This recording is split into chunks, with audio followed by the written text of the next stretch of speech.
আসসালামু আলাইকুম রহমতুল্লাহি ওয়া বারাকাতুহু। ইন্নাল হামদুলিল্লাহি ওয়াহদাহু ওয়াসসালাতু ওয়াসসালামু আলা মান লা নাবিয়্যা বা'দাহু আম্মা বা'দ।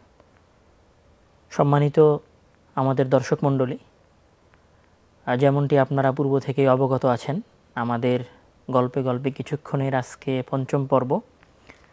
আজকের পর্বের বিষয়টি অনেক চমকপ্রমোদ এবং আকর্ষণীয়, কেননা এখানে আমরা বাংলাদেশের উৎপত্তি এবং বর্তমান সময়ের যে অবস্থা, এই অবস্থাগুলোর ঐতিহাসিক একটি সারমর্ম দাঁড় করাতে পারবে এরকম একটা টপিক আমরা বাছাই করেছি, যেখানে আমরা 47 থেকে 71 হয়ে 24 এবং এখানে আমাদের যে আকাঙ্ক্ষা ছিল এবং যে প্রাপ্তি, এই বিষয়গুলো নিয়েই আমাদের মূলত আজকের এই আলোচনা। আমি আশাবাদী যে আজকের এই আলোচনা অবশ্যই আপনাদেরকে অনেক উপকার দিবে এবং এখান থেকে আপনারা অনেক কিছু হয়তো নতুন জানতে পারবেন। আজকে আল ইতিসাম টিভিতে আপনাদের সাথে আমি আছি, আর সাথে আছেন আপনাদের সকলের প্রিয় এবং শ্রদ্ধাভাজন আমার বড় ভাই আবদুল্লাহ বিন আব্দুর রাজ্জাক।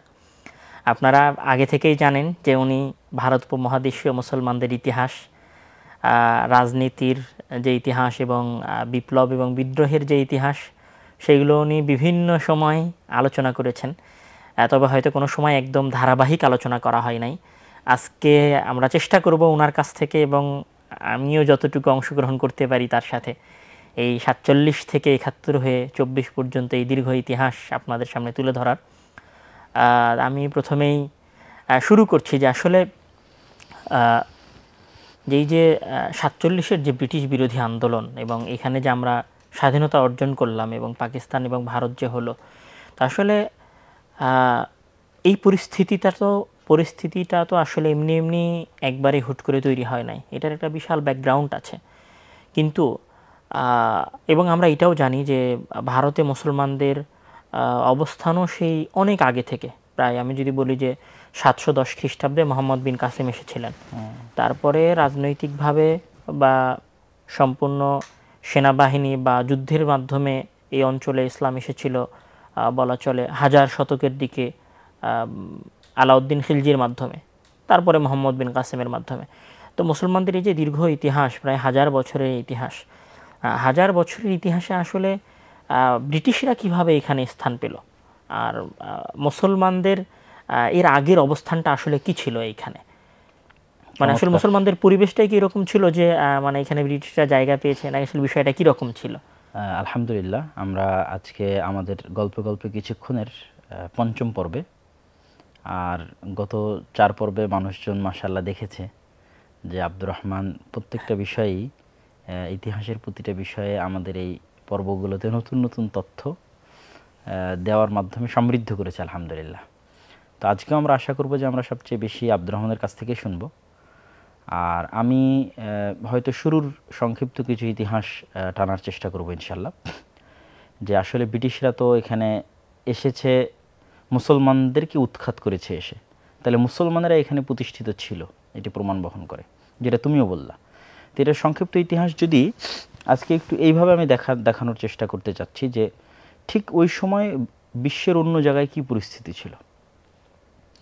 যখন মোহাম্মদ বিন কাসেম এখানে আসে তখন সেটা ছিল করাচি, যেখানে মূলত সিন্ধু নদী অবতীর্ণ হয়েছে করাচি শহরে, সেখানেই সে বিজয় লাভ করে। তারপরে আসলে দিল্লি পর্যন্ত মুসলমানরা আসতে পারেনি, বারবার করাচি থেকে গুজরাট, রাজস্থান, দিল্লি এগুলোতে আক্রমণ হয়েছে, যেমন মাহমুদ গাজনবী 1000 খ্রিস্টাব্দে আক্রমণ করেছে। কিন্তু প্রথম বিজয় হয় মোহাম্মদ ঘুরির, আফগান শাসক। গজনি এটাও আফগান, গোর এটাও আফগান, এবং ইসলাম প্রচারে ভারত উপমহাদেশে ইসলাম প্রতিষ্ঠা আফগানদের একটা ব্যাপক অবদান আছে।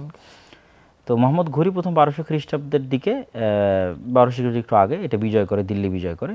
ঠিক সেম ওই সমসাময়িক সময়ে কিন্তু বাংলায় রাজনৈতিক বিজয় হয়, ইখতিয়ারউদ্দিন মুহিউদ্দিন বখতিয়ার খিলজি। মানে একসাথে আমরা বলতে পারি যে একসাথে দুই জায়গাতেই ওনাদেরই অধীনস্থ। ওই যে মোহাম্মদ ঘুরির মৃত্যুর পর কুতুবউদ্দিন আইবেক দায়িত্ব নেয়, কুতুবউদ্দিন আইবেকেরই একজন সেনাপতি ছিল ইখতিয়ারউদ্দিন বখতিয়ার খিলজি। ফলত ওই দিল্লির বিজয় আর বাংলার বিজয় ছিল কাছাকাছি সময়। ওই সময় পৃথিবীতে কি ঘটতেছিল, ওই সময় মুসলমানদের সাথে চলতেছিল ক্রুসেডের যুদ্ধ। অল্প কিছুদিন পূর্বেই সুলতান সালাউদ্দিন আইয়ুবী মসজিদ আকসা বিজয় করেছে, আর তারপরে যখন মুসলমানেরা ভারত বিজয় করে তার কিছুদিন পরে মঙ্গলদের আক্রমণ শুরু হবে। মানে ভারত বা বাংলা যখন বিজয় হয় তার অল্প কিছুদিন পরেই মঙ্গলদের আক্রমণ শুরু হবে। তাহলে তখন অন্য মুসলিম বিশ্বে চলতেছিল মঙ্গলদের আক্রমণ এবং ক্রুসেডদের যুদ্ধ। আর এটাই মূলত মূল কারণ ছিল যে এই 1200 থেকে 1300 খ্রিস্টাব্দের মধ্যে এত বেশি পরিমাণে শাহ মখদুম হোক, শাহজালাল হোক, মানে বাংলার কথা বলি যদি, শাহ মখদুম, শাহজালাল, খান জাহান আলী, শাহ দানিশমান্দ, এই অঞ্চলে যত পুরাতন মসজিদগুলো 1200 থেকে 1300, শাহপরান, হ্যাঁ, এই সময়ে তাদের এত আগমনের কারণ কি ওই সময় আরব ছিল অস্থিতিশীল, ক্রুসেড এবং মঙ্গলের আক্রমণ করেন। ফলত তারা এইদিকে যে নতুন বিজয়, দাওয়াতি কার্যক্রম, নতুন একটা দেশ বিজয় হয়েছে ভারত, সবাই জানে দিল্লি বিজয় হয়েছে, সেটার ধারাবাহিকতা তারা এদিকে এসেছে দাওয়াতি কার্যক্রম। এবং এটা একদম ব্রুনাই, ইন্দোনেশিয়া, মালয়েশিয়া পর্যন্ত পৌঁছে গেছে। ইন্দোনেশিয়া, মালয়েশিয়া, ব্রুনাই কিন্তু এই ক্রুসেড এবং মঙ্গলের যুদ্ধের পরবর্তী সময়ে বিজয়, ঠিক যেমন আমরা ওই সময়ে। এটা একটা প্রেক্ষাপট এখানে আমি তুলে ধরার চেষ্টা করলাম। আর এবার এই বাংলার প্রেক্ষাপটের সাথে যদি কানেক্ট করি, যে দিল্লিতে যখন হয় তখন এখানেও কিন্তু বাংলা কখনো দিল্লির অধীনস্থতা মেনে নিত না। ফলত দিল্লির যারা শাসক তাদের সাথে বাংলা শাসকের যুদ্ধ, সবসময় একটা কনফ্লিক্ট, লড়াই চলছে। তার মধ্যে একটা যুদ্ধের কথা উল্লেখ না করলেই নয়, যেই যুদ্ধটা হয়েছিল দিল্লির শাসক ফিরোজ শাহ, সম্ভবত ফিরোজ শাহ তুঘলকের সাথে বাংলার শাসক ইলিয়াস শাহ, তার যুদ্ধ হয়েছিল। এটা একটা ভয়াবহ যুদ্ধ ছিল এবং বাংলার বর্ষার কারণে নদী নালা, উনি আসলে দুর্গ ছেড়ে দিয়ে চলে গেছিলেন এবং উনি জানতেন বর্ষা আসলে তারা টিকতে পারবে না। তো বর্ষার মাছি, পানি ইত্যাদির কারণে তারা তখন আত্মসমর্পণ করে বা শান্তি চুক্তির মাধ্যমে চলে যায়। তারপরে 200 বছর এখানে স্বাধীন সুলতানি শাসনামল ছিল। যে সময়ের মসজিদগুলি, সোনা মসজিদ, কুসুম্বা মসজিদ, এগুলো স্বাধীন সুলতানি শাসনামলের। 200 বছর পর মুঘলরা আবার এটাকে বিজয় করে। বাদশাহ আকবর গৌড় বিজয় করে, কিন্তু বাদশাহ হুমায়ুন গৌড় বিজয় করে, কিন্তু বিজয় করে ধরে রাখতে পারেনি। শের শাহ সুরি বিদ্রোহ করে, বিহার থেকে এসে বাংলা বিজয় করে, বিদ্রোহ করে। দেখবে যে চাঁপাইনবাবগঞ্জের মানুষদেরকে বলা হয় শের শাহবাদী। এখনো মানে আমি এটা ইন্ডিয়াতে দেখেছি যে অনেকের নামের শেষে ওরা বলে যে মানে শের শাহবাদী। এবং শের শাহ সুরির জিটি রোড, এখন অনেক জায়গায় জিটি রোড নাম আছে, grand trunk road, GT road, যেটা একদম চিটাগাং থেকে শুরু হয়ে একদম কাবুল পর্যন্ত ছিল। তো তারপরে শের শাহ সুরির বিদ্রোহের কারণে ওদের ওই দখলটা বেশি দিন টিকেনি। তবে পরবর্তীতে একটা সময় মোগলরা আসলে পুরো বাংলাকে তাদের অধীনস্থ করে নেয় এবং তারা দেখে যে নারায়ণগঞ্জ, যেহেতু সোনারগাঁ, তারপরে বিক্রমপুর, এগুলো অঞ্চলেও বিদ্রোহ ছিল, 12 ভূঁইয়াদের বিদ্রোহ, ইসাখার বিদ্রোহ, আর এইদিকে হচ্ছে গৌড়তে বিদ্রোহ চলতেছিল। তো এই সব দুই বিদ্রোহের জায়গায় তারা তখন রাজধানী পরিবর্তন করে ঢাকায় নিয়ে চলে যায় এবং কঠোর হস্তে এগুলো সব বিদ্রোহ দমন করে তখন মুঘলদের শাসন চলে। আর মুঘলদের শাসনের মধ্যে সবচেয়ে উল্লেখযোগ্য শাসন ছিল শায়েস্তা খাঁর আমল, যখন মূলত বাদশাহ ছিল আলমগীর। এবার মুঘলদের পরই তো আসলো ব্রিটিশরা। এই তো মোটামুটি সারমর্ম যদি বলে ফেলি তাহলে বলে ফেলাম। এবার ব্রিটিশরা কিভাবে আসলো, এটার জন্য একটা প্রশ্ন আসতে পারে, যেটা বলে আমার এই পর্বের কথা শেষ করে দেব, যে ইউরোপের উত্থান, যেটা উপনিবেশবাদের যে উত্থান, এটার পিছনের কারণটা আসলে কি? তাহলেই বুঝবো যে ব্রিটিশরা এখানে কেন। এত বিশাল মুঘলদের শক্তিশালী শাসন চলতেছে এইদিকে, ওইদিকে উসমানী সম্রাটদের বিশাল শাসন চলতেছে 1400 সম্ভবত 92 এর দিকে, 1400 কত খ্রিস্টাব্দে মোহাম্মদ সুলতান মোহাম্মদ আল ফাতেহ তিনি ইস্তাম্বুল বিজয় করেন। তাহলে একদিকে উসমানদের অটোমান সাম্রাজ্যের একটা বিশাল উত্থান, আর একদিকে মুঘলদের শক্তিশালী শাসন, এর মধ্যে ব্রিটিশরা কোথায় থেকে আসলো? তো এটা হচ্ছে যে যখন ইস্তাম্বুল পতন হয়, ইস্তাম্বুল পতনের সাথে আসলে এটার সম্পর্ক। ইস্তাম্বুল যখন পতন হয়, ইস্তাম্বুল পতন হওয়ার ফলে স্থলপথে ইউরোপের যে যোগাযোগের একটা বড় বাণিজ্যের রাস্তা ছিল, যেটাকে বলা হয় সিল্ক রুট, এটা থেকে তারা ডিসকানেক্ট হয়ে যায়, তাদের ব্যবসা বাণিজ্য বাধাগ্রস্ত হয়। তখনই তারা রাস্তা খোঁজা শুরু করে সমুদ্রপথে। আর মুসলমানদের কোনোদিন সমুদ্রপথে মনোযোগ ছিল না, 1 নম্বর কারণ। 2 নম্বর কারণ হচ্ছে গ্রানাডার পতন এবং বাগদাদের পতন। এই যে মঙ্গলদের হাতে বাগদাদের পতন হলো, আর ঠিক তারই 100-150 বছর পর গ্রানাডার পতন হলো। তো গ্রানাডার পতন এবং বাগদাদের পতনের পর উসমানীয়রা আর কখনো ওই উমাইয়া বা আব্বাসীয়দের মতো দূরদর্শী হিসেবে বিজ্ঞানের চর্চা করেনি। দূরদর্শী বিজ্ঞানের চর্চা না করার কারণে ঠিক যেই সময়ে, একদম সেম টাইম, মানুষ চেক করে দেখতে পারে, ঠিক যেই সময় নিউটন বিজ্ঞান আবিষ্কার করতেছে তখন আমাদের ভারতে তাজমহল তৈরি হচ্ছে, একই সময়। কিন্তু এটা হচ্ছে মুসলমানদের অদূরদর্শিতা, তৎকালীন মুসলমানদের অদূরদর্শিতা। ফলত তারা বৈজ্ঞানিক সভ্যতার সামনে এগিয়ে গেছে, আর মুসলমানরা তাজমহল তৈরি করেছে একই সময়। ওসমানীয়দের একই অবস্থা ছিল। তো ফলত তারপরে তো উপনিবেশ, মানে আমরা বলতে পারি যে মূলত আমরা যদি কিছু অঞ্চলে রাজনৈতিকভাবে মুসলমানদের উত্থান ঘটলেও মূলত বিজ্ঞানগত উত্থান না ঘটার কারণে বা জ্ঞানগত উত্থান না ঘটার এবং কারণে, আব্বাসীয়রা যতটা দূরদর্শী ছিল, উসমানী এবং মুঘলদের সেই দূরদর্শিতা না থাকার কারণে, মূলত ইউরোপিয়ানরা তাদের নৌপথের গুরুত্ব বাড়ায়, বিজ্ঞানের উন্নতি করে। এখানে আমি দুইটা তথ্য তোমার আলোচনা থেকে আমি যদি বলি যে সারমর্ম হয়ে বের হয়ে আসলো, সেটা হচ্ছে যে ঠিক যে সময় ভারতবর্ষে মুসলমানেরা আসতেছে সেই সময়টা হচ্ছে মঙ্গলদের ইসলামী খেলাফত অর্থাৎ আব্বাসীয় খেলাফতে আক্রমণের সময় এবং ক্রুসেডের যুদ্ধের সময়। আর যখন ব্রিটিশেরা এই অঞ্চলে আসতেছে তখন হচ্ছে ওসমানীয়দের মূল উত্থানের সময় এবং মুঘলদের উত্থানের সময়। এখানে আমি একটা কথা শুধু একটু যুক্ত করব, সেটা হচ্ছে যে ব্রিটিশেরা শুধু যে রাজনৈতিক কারণে এই অঞ্চলে এসেছে বা তাদের রুটগুলো বন্ধ হয়ে গেছে বিষয়টা এরকম হতে পারে, কিন্তু যখন আমাদের ওই অঞ্চলগুলোতে অর্থাৎ বাগদাদীয় আরব অঞ্চলগুলোতে যখন মুসলমানদের পতন হলো, ঠিক বা পতনের সময় পতনের আগে পরে অনেক পরিব্রাজকগণ এই অঞ্চলগুলোতে এসেছেন। যেমন ইবনে বাতুতা যখন এই অঞ্চলে আসছেন তখন উনি ওনার যে কিতাব, ওনার ভ্রমণ সংক্রান্ত যে বই উনি লিখেছেন আর রেহলার মধ্যে উনি বলেছেন বাংলাদেশকে, বিশেষ করে বাঙ্গাল অঞ্চলের কথা উনি উল্লেখ করেছেন, যেটাকে উনি বলেছেন বেলাদুন কাসিরুল খায়রাত, এবং উনি এই অঞ্চলের মাছের কথা উল্লেখ করেছেন, মানে এই অঞ্চলে অগণিত মাছ আছে। সোনারগাঁ গিয়েছিলেন উনি। এবং এছাড়াও আরও যে সমস্ত যেমন ডাচ কিছু পরিব্রাজক এই সময়গুলোতে এসেছে, তাদের মধ্যে একজন ডাচ পরিব্রাজক উনি বলছেন যে ঢাকা একাই যে পরিমাণ পণ্য উৎপাদন করত, শস্য উৎপাদন করত, সেটা পুরো ইউরোপ মিলেও এই পরিমাণ শস্য উৎপাদন করতে পারতো না। তো আসলে এই অঞ্চলগুলো মানে বিশেষ করে এই বাংলা অঞ্চলগুলো ছিল অনেক বেশি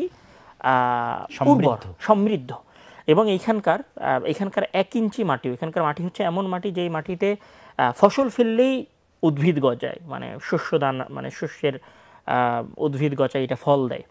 এবং আমি যদি এখানে আরও একটু বলি যে কোনো ব্যক্তি যদি ড্রোন থেকে বাংলার এই দৃশ্যটা দেখার চেষ্টা করে, মানে বৃহত্তর বাংলা যেটা হচ্ছে আরব সাগর এবং বঙ্গোপসাগরের উপকূলবর্তী এলাকা, এটা যদি দেখে তাহলে সে আসলে দেখবে যে প্রতি গ্রামে অথবা প্রতি মহল্লায় অথবা প্রতি ইউনিয়নে এখানে নদী আছে, এবং এত বেশি নদী এই অঞ্চলে যে এই অঞ্চল প্রচুর অনেক বেশি উর্বরপূর্ণ। এই জন্য মূলত তাদের এই অঞ্চলগুলোতে আনাগোনা অনেক বেশি ছিল। যেমন ফজলে আকবরী সম্ভবত বা আইনা আকবর, আমি বইটার নাম ভুলে যাচ্ছি, ওই বইয়ের মধ্যে উনি বলেছেন বাদশাহ আকবরের সময়, যে বাদশাহ আকবরের সময় রাজস্বের 1/3 যেত মূলত এই বাঙ্গাল থেকে, এবং পুরো পৃথিবীর জিডিপির 12% জিডিপি ছিল এই বাংলার।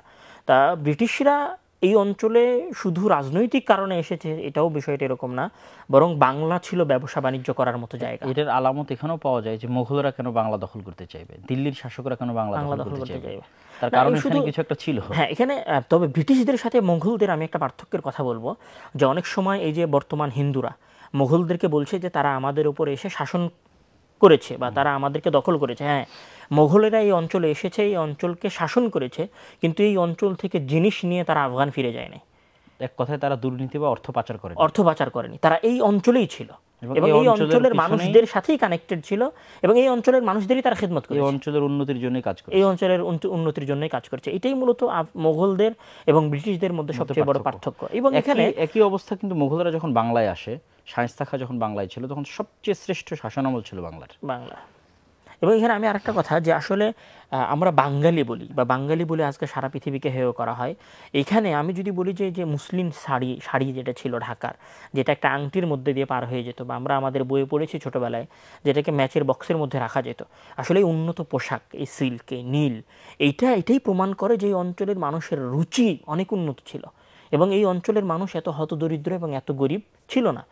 এবং ওই যে অসমাপ্ত আত্মজীবনীর মধ্যে শেখ মুজিবুর রহমান বলছেন যে আমাদের মুর্শিদাবাদের একজন ব্যবসায়ী 1757 আগে, পরের সময়ের চলে গেল, আমরা যেই সময়ে আছি সেই সময় যেমন আমরা ব্রিটিশদের সময় গেলে দেখবো শুধু হিন্দু জমিদার, আর আমরা যেই সময়ের এখন আলোচনা করছি ওই সময় 12 ভূঁইয়া, মানে 12 বড় বড় জমিদার যারা ছিল তারা হচ্ছে মুঘলদের বিরুদ্ধে, যেমন ঈসা খাঁ একজন, বিক্রমপুর, তো তার মানে তারা অনেক ধনী এবং কোটি কোটি টাকা পয়সার মালিক ছিল, এই জন্য এত সমৃদ্ধশালী এভাবে যুদ্ধগুলো হতো একটা অঞ্চলে। এখন আমার এখানে যেটা আরেকটা প্রশ্ন উঠতে পারে, আমি যদি বলি যে ব্রিটিশদের মানে মুসলমানদের রাজনৈতিকভাবে পিছিয়ে পড়ার কারণটা কি? যেমন সিরাজউদ্দৌলা 1757 সালে সিরাজউদ্দৌলার পতন হচ্ছে, কিন্তু দিল্লি ব্রিটিশরা ঢুকতেছে এখন, ব্রিটিশ থেকে 47 পর্যন্ত আমরা একটা মানে 1700 মানে ব্রিটিশদের যদি আমি শুরু থেকেই বলি, কেননা ব্রিটিশদের আশাটা যে মুসলমানেরা বোঝে নাই বিষয়টা তেমন না। ব্রিটিশরা যখন এই অঞ্চলে এসেছে, ব্রিটিশদেরকে সর্বপ্রথম বাধা দেওয়ার চেষ্টা করা হয়েছে 1500-1600 শতকের দিকে। ওই সময় আওরঙ্গজেব বাধা দেওয়ার চেষ্টা করেছে। তারপরে বাঙ্গালে সর্বপ্রথম বিরোধিতা করা হয়েছে বাঙ্গালে, যেটা হচ্ছে বাঙ্গালের সুবেদার, এটা কলকাতার আশেপাশের এই অঞ্চলগুলোতে ইংরেজদেরকে বাধা দেওয়ার চেষ্টা করা হয়েছে। তো ইংরেজরা এই অঞ্চলের জন্য সমস্যা এটা মুসলমানেরা বুঝতে পারছিল, কিন্তু 1757 সালে পরাজয় হলো সিরাজউদ্দৌলার, 1857 সালে পরাজয় হলো বাহাদুর শাহ জাফরের। তো মুসলমানরা তো অনেক দিন থেকেই বুঝতেছে যে ইংরেজরা আমাদেরকে কবজা করতেছে। তো এইটার মুসলমানেরা শক্ত প্রতিরোধ বা প্রতিবাদ কেন করতে পারেনি? এটার পেছনে আসলে কি কারণ মনে হয় তোমার? 1757-তে তো মুসলমানেরা রাজনৈতিকভাবে শক্তিশালী ছিল, কিন্তু যেটা আমি বললাম যে বৈজ্ঞানিক এবং নৌপথ এই দুই বিষয়ে মুসলমানেরা পিছিয়ে পড়ার কারণে শুধু বাংলা নয়, সমগ্র বিশ্বে কোথাও মুসলমানেরা ব্রিটিশ বা অন্য ইউরোপের যে উপনিবেশ আছে একটার থেকেও নিজেদের রক্ষা করতে পারেনি। এটা ছিল সবচেয়ে বড় কারণ। ব্রিটিশরা আসার পর ইচ্ছাকৃতভাবে মুসলমানদেরকে রাজনীতি থেকে পিছিয়ে রাখা হয়েছে, কেননা আমার সাথে যার শত্রুতা তাকে তো আমি ছাড় দিব না, সবসময় এটাই হয়। তো ব্রিটিশরা যেহেতু মুসলমানদের কাছ থেকে ক্ষমতা দখল করেছে, সে তো মুসলমানদের চুল পরিমাণ সুযোগ দিবে না। ফলত তারা ক্ষমতা দখল করে দেখেছে এখানে কাদের সুযোগ দিলে আমি নিরাপদ, তখন তারা দেখেছে এখানে হিন্দুদের সুযোগ দিলে আমি নিরাপদ। ফলত ব্রিটিশরা সকল চাকরি বাকরি সকল ক্ষেত্রে একদম বাই নেচার একটা যে কোনো কেউ যখন অন্য দেশ দখল করে তখন যার সাথে যুদ্ধ হয় তাকে যেমন অবমূল্যায়ন করে, ঠিক সেভাবেই তারা মুসলমানদেরকে রাজনৈতিক জায়গা থেকে, শিক্ষাক্ষেত্র, সরকারি চাকরি থেকে সম্পূর্ণরূপে মাইনাস করে দিয়ে সব জায়গায় হিন্দুদের নিয়ে এসেছে। এবং এখানে শুধু ওইটা না, তুমি যে কথার আগে বললা যে মুসলমানদের সার্বিক অবস্থা, সারা বিশ্বের অবস্থা, এখানে ওইটার সাথে যদি আমি একটু যুক্ত করি যে 1757 সালে যখন সিরাজউদ্দৌলার লাশ নিয়ে যাওয়া হচ্ছিল পলাশির অম্রকারণে, ওই যুদ্ধে ওনার পরাজয় হওয়ার পর, তখন সম্ভবত লর্ড মাউন্ট ব্যাটেন, সম্ভবত আমার ওনার নাম মনে নেই, সরি, রবার্ট ক্লাইভ, উনি বলছিলেন যে আমরা যখন ওনার লাশ নিয়ে যাচ্ছিলাম তখন রাস্তার দুই ধারে এত পরিমাণ মুসলিম ছিল যে তারা যদি আমাদেরকে একটা কঙ্করও নিক্ষেপ করতো তাহলে আমরা সেই দিনই নিঃশেষ হয়ে যেতাম। তো এখানে মানে এটা বোঝা যায় যে বাঙালির বা এই অঞ্চলের মুসলমানদের মন মানসিকতা স্বাভাবিকভাবেই অনেক অন্য অঞ্চলগুলোর মতো অনেক দুর্বল ছিল, এবং ইমানি যে চেতনা বা প্রতিবাদ করার যে মন মানসিকতা, এইটা ওই সময় এভাবে হয়ে ওঠেনি। এটাও হয়তো আমরা এখানে বলতে পারি। এবং তবে এখানে আরেকটা যেটা বিষয় সেটা হচ্ছে যে যে ব্রিটিশরা আসলো এবং ব্রিটিশ বিরোধী আন্দোলন যে শুরু হলো, এই আমরা যদি মোটামুটি বলি যে এখানে মুসলমানদের একটা ভালো অবস্থা ছিল, তারপরে ব্রিটিশরা এরকম রাজনৈতিক কারণে আসলো, তারপরে এখানে আবার ব্রিটিশ বিরোধী আন্দোলনও মুসলমানেরা শুরু করলো। এই ব্রিটিশ বিরোধী আন্দোলনে যেমন আজকে আমরা দেখতেছি যে নরেন্দ্র মোদী মুসলমানদেরকে অনেক চাপের মধ্যে ফেলতেছে, আমরাও বাংলায় দেখতেছি যে বাংলাদেশে সেকুলারিজমের বেশি উত্থান হচ্ছে, সব দিকেই পুরো ভারতবর্ষে এরকম একটা অবস্থা চলতেছে, আমি যদি সমগ্র এক জায়গায় একত্রে এগুলোকে ভারতবর্ষ বলি। কিন্তু এই যে ব্রিটিশ বিরোধী আন্দোলনে মানে মুসলমানদের আসলে ভূমিকাটা কি ছিল ব্রিটিশ বিরোধী আন্দোলনে? আমি ওই আগের যে পয়েন্টটা বললাম, একটা পয়েন্ট সবার বোঝার কথা, যে কার কাছ থেকে ব্রিটিশরা ক্ষমতা দখল করে নিয়েছে? মুসলমানদের কাছে ক্ষমতা দখল। কষ্ট কার বেশি? মুসলমানদের বেশি। তাহলে কে আগে ব্রিটিশদের বিরুদ্ধে বিদ্রোহ করবে? মুসলমানেরা করবে। কেন? হিন্দুরা তো এতদিন থেকে তারা অধীনস্থই ছিল, ফলে তারা তো মজা, তাদেরকে তো ব্রিটিশরা সকল সুযোগ সুবিধা দিয়েছে, তারা কেন যুদ্ধ করবে ব্রিটিশদের বিরুদ্ধে? এটা সম্পূর্ণ ন্যাচারালি বোঝা যাচ্ছে যে সবচেয়ে বেশি কষ্ট পেয়েছে, আঘাতপ্রাপ্ত হয়েছে মুসলমানেরা, এবং মুসলমানেরাই তাদের পুরো ভারত উপমহাদেশ, নট অনলি বাংলাদেশকে স্বাধীন করার জন্য এই শাহ ইসমাইল 1831 সালে যুদ্ধ করেছে বা মীর নিসার আলী তিতুমির যুদ্ধ করেছে, না, পুরো ভারত, পাকিস্তান, বাংলাদেশ, যেটা পুরোটাই মুসলমানদের কাছে ছিল, বাদশাহ আলমগীরের আমলে যে মানচিত্র ছিল সেটা পুরোটাই নিজেদের কাছে ফিরিয়ে আনার জন্য তারা ব্রিটিশের বিরুদ্ধে যুদ্ধ করেছে। হিন্দুরা তো যুদ্ধে যোগ দিল, যখন ব্রিটিশরা চলে যাওয়ার প্রস্তুতি নিচ্ছে তখন তাদের হাতে ক্ষমতা দিয়ে যাবে, বিশাল একটা ভারত উপমহাদেশ তাদের হাতে দিয়ে যাবে, এটার জন্য তখন তাদেরকেও একটু গ্লোরিফাই করার জন্য তাদেরকেও মানে লাইনে নিয়ে আসলো যে তোমরাও একটু আন্দোলন করো। তোমার ওই কথার সাথে আসলে মানুষ এখন হয়তো তাকে অন্যভাবে দেখে বা তারও অনেক সমস্যা আছে, কিন্তু এই জায়গায় তুমি যে কথাটা বললা, ওই শেখ মুজিবুর রহমান ওনার অসমাপ্ত আত্মজীবনীর মধ্যে এই ইতিহাসটা অনেক সুন্দর করে টানার চেষ্টা করেছে। যেমন আমি ওনার ইবারতটা পড়ব আমি ওনার বইয়ের মূল বাক্যটা পড়বো, এটা মানুষদের জানা উচিত। উনি বলছেন যে সিপাহী বিদ্রোহ, ওনার বলছেন যে, আর হাবিবুল্লাহ বাহার সাহেবের পাকিস্তান বইটা এবং মিজানুর রহমান খাঁ সাহেবও পাকিস্তান নামে একটা বিস্তারিত বই লিখেছিলেন, সেই দুইটা বই আমার প্রায় মুখস্থের মতো ছিল। সিপাহী বিদ্রোহ এবং ওয়াহাবি আন্দোলনের ইতিহাসও আমার জানা ছিল, কেমন করে ব্রিটিশ রাজ মুসলমানদের কাছ থেকে ক্ষমতা কেড়ে নিয়েছিল, কি করে রাতারাতি মুসলমানদের সর্বশান্ত করে হিন্দুদের সাহায্য করেছিল, এবং মুসলমানেরা ব্যবসা বাণিজ্যে, জমিদারি, সিপাহীর চাকরি থেকে কিভাবে বিতাড়িত হলো, মুসলমানদের স্থান হিন্দুদের দ্বারা পূরণ করতে শুরু করেছিল ইংরেজরা কেন, মুসলমানেরা কিছুদিন পূর্বেও দেশ শাসন করেছে, তাই ইংরেজদেরকে গ্রহণ করতে পারে নাই, সুযোগ পেলেই বিদ্রোহ করত। তো এই তুমি যে কথাটা বললে ওই কথার সাথে মানে ইনার কথার একমত আছে। এবং এখানে আমি বলবো, এবং আমরা যদি এটাই বাস্তবতা, এবং আমরা যদি ব্রিটিশ বিরোধী, ফলে আমরা যদি এক বাক্যে সামারিটা নিই, তুমি বিস্তারিত বলবা, তাও এখানে বলে ফেলি, সেটা হচ্ছে ভারত আজকে যে স্বাধীন হয়েছে এটার পেছনে তাহলে কাদের অবদান? মুসলমানদের অবদান আছে। এবং শুধু এটা না, যত বিদ্রোহ হয়েছে এই অঞ্চলে, আমরা যদি ফরাইজি আন্দোলনের কথা বলি, হাজী শরীয়তুল্লাহর যে ফরাইজি আন্দোলন এবং তার সন্তান দুদু মিয়ার যে আন্দোলন, তাদের আন্দোলনের মূল কি ছিল? ফরাইজি আন্দোলনে হাজী শরীয়তুল্লাহর মূল স্লোগান ছিল যে আমরা হচ্ছে মানে বেদাত মুক্ত সমাজ চাই। তারপরে ওনার স্লোগান ছিল যে আমরা সবই সৈয়দ আহমদ বেরলভীর, শাহ ইসমাইল শহীদের আন্দোলনের প্রভাবে এগুলো তৈরি হয়েছে। হ্যাঁ, এখানে আমি ওইটাতে যাচ্ছি, ওনার এখানে এই অঞ্চলের কথা একটু বলি।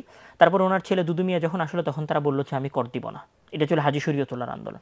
এখানে যখন তিতুমির আন্দোলন করলো এই বাংলায়, মানে মুর্শিদাবাদের এই বাংলায়, তখন তিতুমিরের আন্দোলন কি ছিল? এখানে একটা কথা আমি বলবো, যারা সেকুলার আজকে তাদেরকে এখানে বলবো যে তিতুমিরের যে আন্দোলন ছিল সেটা মূলত সংস্কৃতির আন্দোলন ছিল। উনি কিসের কথা বলেছেন? উনি বলেছেন যে দাড়ি রাখার জন্য আমরা কোনো কর দিব না। ওই সময় যে হিন্দু জমিদার তারা দাড়ির উপর কর নির্ধারণ করেছেন। উনি কি বললেন? যে আমরা কৃষকেরা দাড়ির কর দিব না। উনি মানুষদেরকে উৎসাহিত করতেন যে তোমরা ধুতি পরিও না, লুঙ্গি পড়ো। এবং মানে ওনার আন্দোলনটা মূলত কি ছিল? সংস্কৃতির আন্দোলন ছিল। এখানে আরেকটা জিনিস তুলে ধরলে বেশি স্পষ্ট হবে, সেটা হচ্ছে যেহেতু হিন্দু এবং ইংরেজদের একটা ঐক্য হলো, মানে ঐক্য জোট, ফলত মুসলমানদেরকে একই সাথে দুই ধরনের লোকের সাথে ফাইট করতে হতো। ইংরেজদের সাথে ফাইট করতে হতো, হিন্দু জমিদারদের সাথে যুদ্ধ করতে। যেহেতু হিন্দু জমিদাররা ব্রিটিশ শাসনের সুবিধাভোগী ছিল, তাহলে ফলত মুসলমানেরা, যেমন আজকে আমরা বাংলাদেশ বা পাকিস্তানের 47-এর যদি সামারিটা নিই, যে 71 যদি শুধু পাকিস্তান থেকে আজাদি হয়, বা 24 যদি শুধু একটা স্বৈর শাসক থেকে আজাদি হয়, তাহলে 47 একই সাথে ব্রিটিশ থেকে স্বাধীনতা, হিন্দু থেকে স্বাধীনতা, হিন্দুত্ববাদ ব্রাহ্মণ্যবাদ থেকে স্বাধীনতা। তাহলে 47-কে যদি ইগনোর করা হয়, যদি 47 সালের ইতিহাস তুমি বলবা, তাহলে 47-কে ইগনোর করা হয়, আপনি 47, 71 এবং 24-কে যদি মাপা হয়, তাহলে 47 কোথায় থাকবে? ব্রিটিশদের থেকে মুক্তি এবং হিন্দুত্ববাদ থেকে মুক্তি, দুইটার সাথে একসাথে মুক্তির আন্দোলন করেছে মুসলমান। এটা শুধু মানে এখানে না, এখানে এই অঞ্চলে যত বিদ্রোহ হয়েছে, যেমন সৈয়দ আহমদ শহীদের যে ওনার বই আছে, ওনার বই আমি মনে করি যে ওনার জীবনী মানুষের পড়া উচিত, যে উনি কি পরিমাণ পরিশ্রমী মানুষ ছিলেন। উনি হচ্ছে খালি পায়ে রৌদ্রের মধ্যে হাঁটতেন এবং বলতেন আমি এটা জিহাদের প্রস্তুতি নিচ্ছি। 500, 1000 করে উনি বুক ডাউন দিতেন। ওনার বইয়ের এটা হচ্ছে যে আবুল হাসান আলী নাদভি রাহিমাহুল্লাহ উনি লিখেছেন, এবং ওনার বইয়ের ওইখানেই আছে যে উনি 500 থেকে 1000টা বুক ডাউন দিতেন উনি সকালে। তো উনি জিহাদের প্রস্তুতি নিচ্ছিলেন। তো উনি যে আন্দোলনটা করেছেন বালাকোটে, এখানে উনি কাদের বিরুদ্ধে যুদ্ধ করেছেন? শিখদের বিরুদ্ধে যুদ্ধ করেছেন। কেন যুদ্ধ করেছেন? শিখরা যখন মুসলমানদেরকে আজান দিতে বাধা দিল, শিখরা যখন মুসলমানদের গরু জবাইয়ের বিরুদ্ধে আইন পাশ করলো, তখন উনি বিদ্রোহ করেছেন। তাহলে আমরা বলতে পারি যেই আন্দোলনগুলো ব্রিটিশ বিরোধী আন্দোলন নামে পরিচিত, এই ব্রিটিশ বিরোধী সকল আন্দোলনগুলোই ছিল নিজেদের ইসলাম পালনের অধিকার আদায়ের লড়াই, হিন্দু বিরোধী লড়াই, অথবা শিখ বিরোধী লড়াই। সবগুলোর যদি সামারিটা নেই, এরকম একটা রেজাল্ট দাঁড়াবে।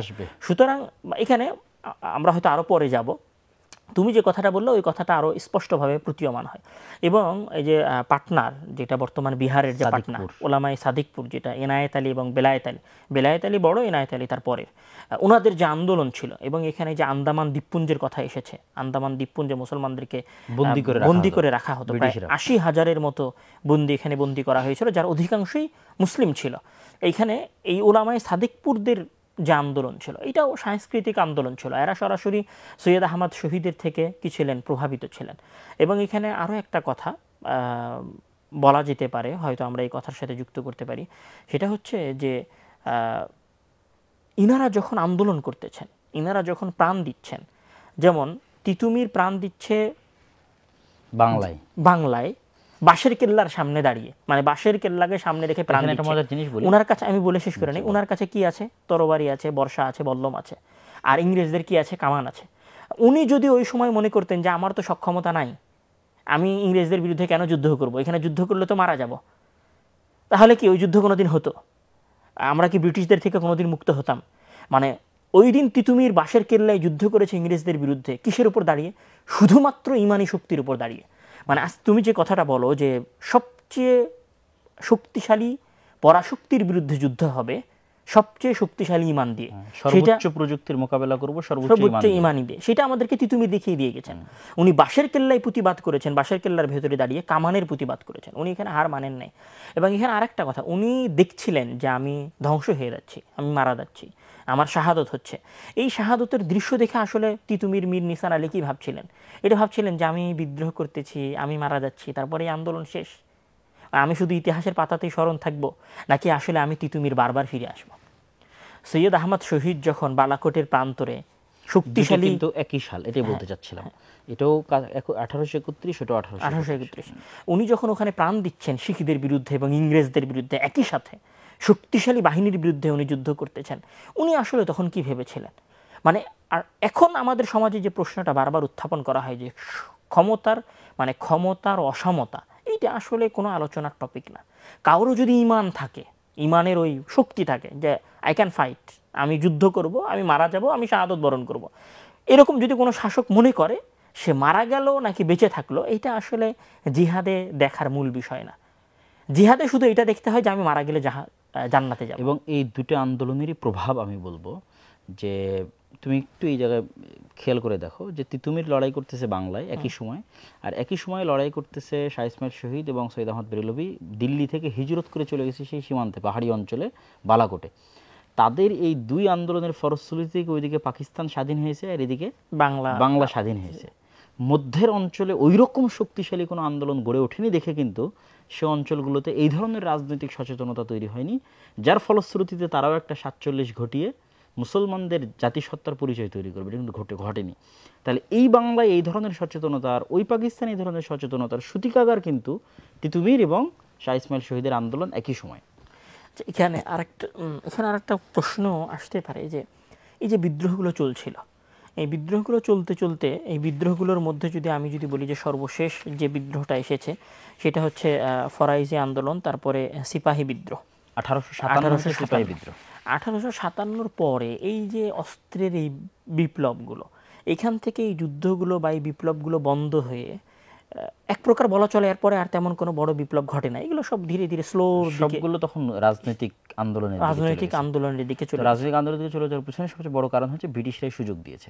ব্রিটিশরা যখন দেখতেছে তারা দ্বিতীয় বিশ্বযুদ্ধে পরাজিত, ঠিক আছে, এবং তারা কোনো জায়গায় নিজেদের শক্তি ক্ষমতা টিকিয়ে রাখতে পারতেছে না, তখনই তারা চেয়েছে যে এগুলো সব ধীরে ধীরে ছেড়ে দিয়ে চলে যেতে হবে। তো ছেড়ে দেওয়ার ক্ষেত্রে তারা চেয়েছে যে এখানে তাদের ইচ্ছা মতো শাসক বসিয়ে এখানে তা বিদ্রোহ করলো আলেম ওলামা। যদি আলেম ওলামার কাছে পরাজিত হতে হতে ইসলামী ইমারা একদিনই তৈরি হয়ে গেল, ইসলামী খেলাফত একদিনই তৈরি হয়ে গেল। কিন্তু আলেম ওলামার হাতে না দিয়ে আধুনিক শিক্ষায় শিক্ষিত কিন্তু মুসলমান, কিন্তু সংস্কৃতি এবং বিশ্বাস হবে সেকুলার, ঠিক আছে, এবং তাদের আইন কানুন তাদের নিয়মকে বহাল রাখবে, এরকম মানুষদেরকে যদি আমরা শিক্ষা দীক্ষা দিয়ে একটু লাইনে তুলতে পারি, একটু উপরে নিয়ে আসতে পারি এবং তাদের হাতে যদি ক্ষমতাটা দিয়ে যায়, তাহলে কি হবে, আমাদের যে কাঠামো সেই কাঠামোটা বহাল থাকবে, যেটা আজ অবধি ভারত, পাকিস্তান, বাংলাদেশে ব্রিটিশদের রেখে যাওয়া কাঠামো বহাল আছে। কেননা তারা এইভাবেই ক্ষমতার হস্তান্তরটা চেয়েছে।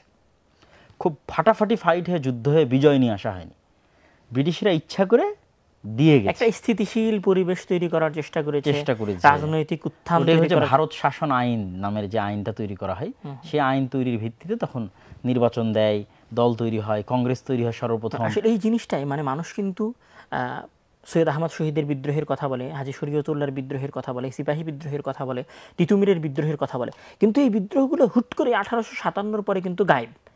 এই যে গায়েব হয়ে যাওয়ার এই যে কারণ, তারপর এখানে নতুন রাজনৈতিক উত্থান, 1885 সালে প্রতিষ্ঠা হলো কংগ্রেস, আর তারও অনেক পরে 1906 সালে প্রতিষ্ঠা হলো সর্বভারতীয় মুসলিম লীগ। এখানে প্রমাণ হয় যে আসলে মুসলমানেরা অনেক পিছিয়ে ছিল। এই পিছিয়ে থাকার একটা কারণও ছিল। এখানে অনেকে মনে করতে পারে কংগ্রেসরা রাজনৈতিকভাবে অনেক দূরদর্শী ছিল, সেটা তারা কিভাবে রাজনৈতিকভাবে দূরদর্শী ছিল আমি সেটাই যাব। তার আগে আমি শুধু বলি, তারা প্রতিষ্ঠা করতেছে কংগ্রেস, সর্বভারতীয় কংগ্রেস প্রতিষ্ঠা হচ্ছে 1885 সালে, এবং 1885 সাল থেকে যদি আমি 1906 ধরি, প্রায় 20 বছর পরে প্রতিষ্ঠা হচ্ছে সর্বভারতীয় মুসলিম লীগ। আমরা কংগ্রেসদের চাইতে 20 বছর রাজনৈতিক বুদ্ধিমত্তায় পিছিয়ে, এটা আমাদেরকে মানতে হবে। এবং এখানে এটার সাথে যে সর্বভারতীয় মুসলিম লীগ গঠিত হচ্ছে ঢাকায় নওয়াব সলিমুল্লাহর মাধ্যমে, সর্বপ্রথম সভাপতি হচ্ছেন আগা খান, আর তাদেরটা প্রতিষ্ঠিত হচ্ছে দিল্লির ওই অঞ্চল 1885 সালে, আজ থেকে 20 বছর আগে। কিন্তু এইখানে মুসলিম লীগ প্রতিষ্ঠায় বাংলার অবদান প্রমাণ করে এই বাংলার মানুষরা অনেক রাজনৈতিকভাবে অনেক সচেতন, দূরদর্শী এবং সচেতন, অনেক বেশি সচেতন ছিল। পাকিস্তানের, বর্তমান পাকিস্তানেরই তেমন কোনো অবশ্য অবদান ছিল, কিন্তু ওই অর্থে বাংলার অবদান মুসলিম লীগ প্রতিষ্ঠায় এবং 47-এ মুসলমানদের জন্য স্বাধীন দেশ নিয়ে আসায় বাংলার যে অবদান, এইটার সাথে যদি পাকিস্তানের অবদানের তুলনা করা হয় তাহলে কম। কি জন্য কম এটাও বলি, যে তখন এককভাবে বাংলা প্রদেশে সবচেয়ে বেশি মানুষ বসবাস করত। এইরকম একটা বড় প্রদেশ যখন বলতেছে আমরা মুসলমানদের জন্য আলাদা দেশ চাই, তখনই দাবিটা শক্তিশালী হয়েছে। এত বেশি জনসংখ্যা পাকিস্তানের অন্য কোনো প্রদেশে ওই সময় হয়নি, ছিল না। মানে এই বাংলার জনগণ যদি রাজনীতি সচেতন হয়ে আলাদা মুসলমানদের স্বাধীন দেশের জন্য আন্দোলন না করতো, তাহলে আজকের পাকিস্তানও প্রতিষ্ঠা হতো না। মানে আজকের যে পাকিস্তান, তারাও তাদের আন্দোলন আদায় করার জন্য ব্যর্থ হতো। ফলত এটাই বাংলায় যারা এই আন্দোলনগুলো তৈরি করেছে তাদের ক্রেডিটটা মুসলমানদের ক্রেডিটটার সাথে সাথে আমি একটা কথা বলবো, যে লাহোর প্রস্তাব শেরে বাংলা দিচ্ছেন, হোসেন শহীদ সোহরাওয়ার্দীর মতো বড় নেতারা এখানে আছেন, নওয়াব স্যার সলিমুল্লাহর মতো বড় নেতারা এখানে আছেন, কিন্তু পাকিস্তান হয়ে যাওয়ার পরে এই জায়গায় সবচেয়ে বড় মুখ হিসেবে দেখা দিয়েছে কিন্তু মিস্টার আলী জিন্নাহ। এটাও কিন্তু প্ল্যান মাফিক তৈরি করা, মানে মোটা সব মুসলমানদের মধ্যে যে সবচেয়ে বড় সেকুলার হবে কিন্তু মুসলিম হবে, তার হাতে ক্ষমতা হস্তান্তর করা হবে, যেটা মিস্টার আলী জিন্নাহ ছিলেন।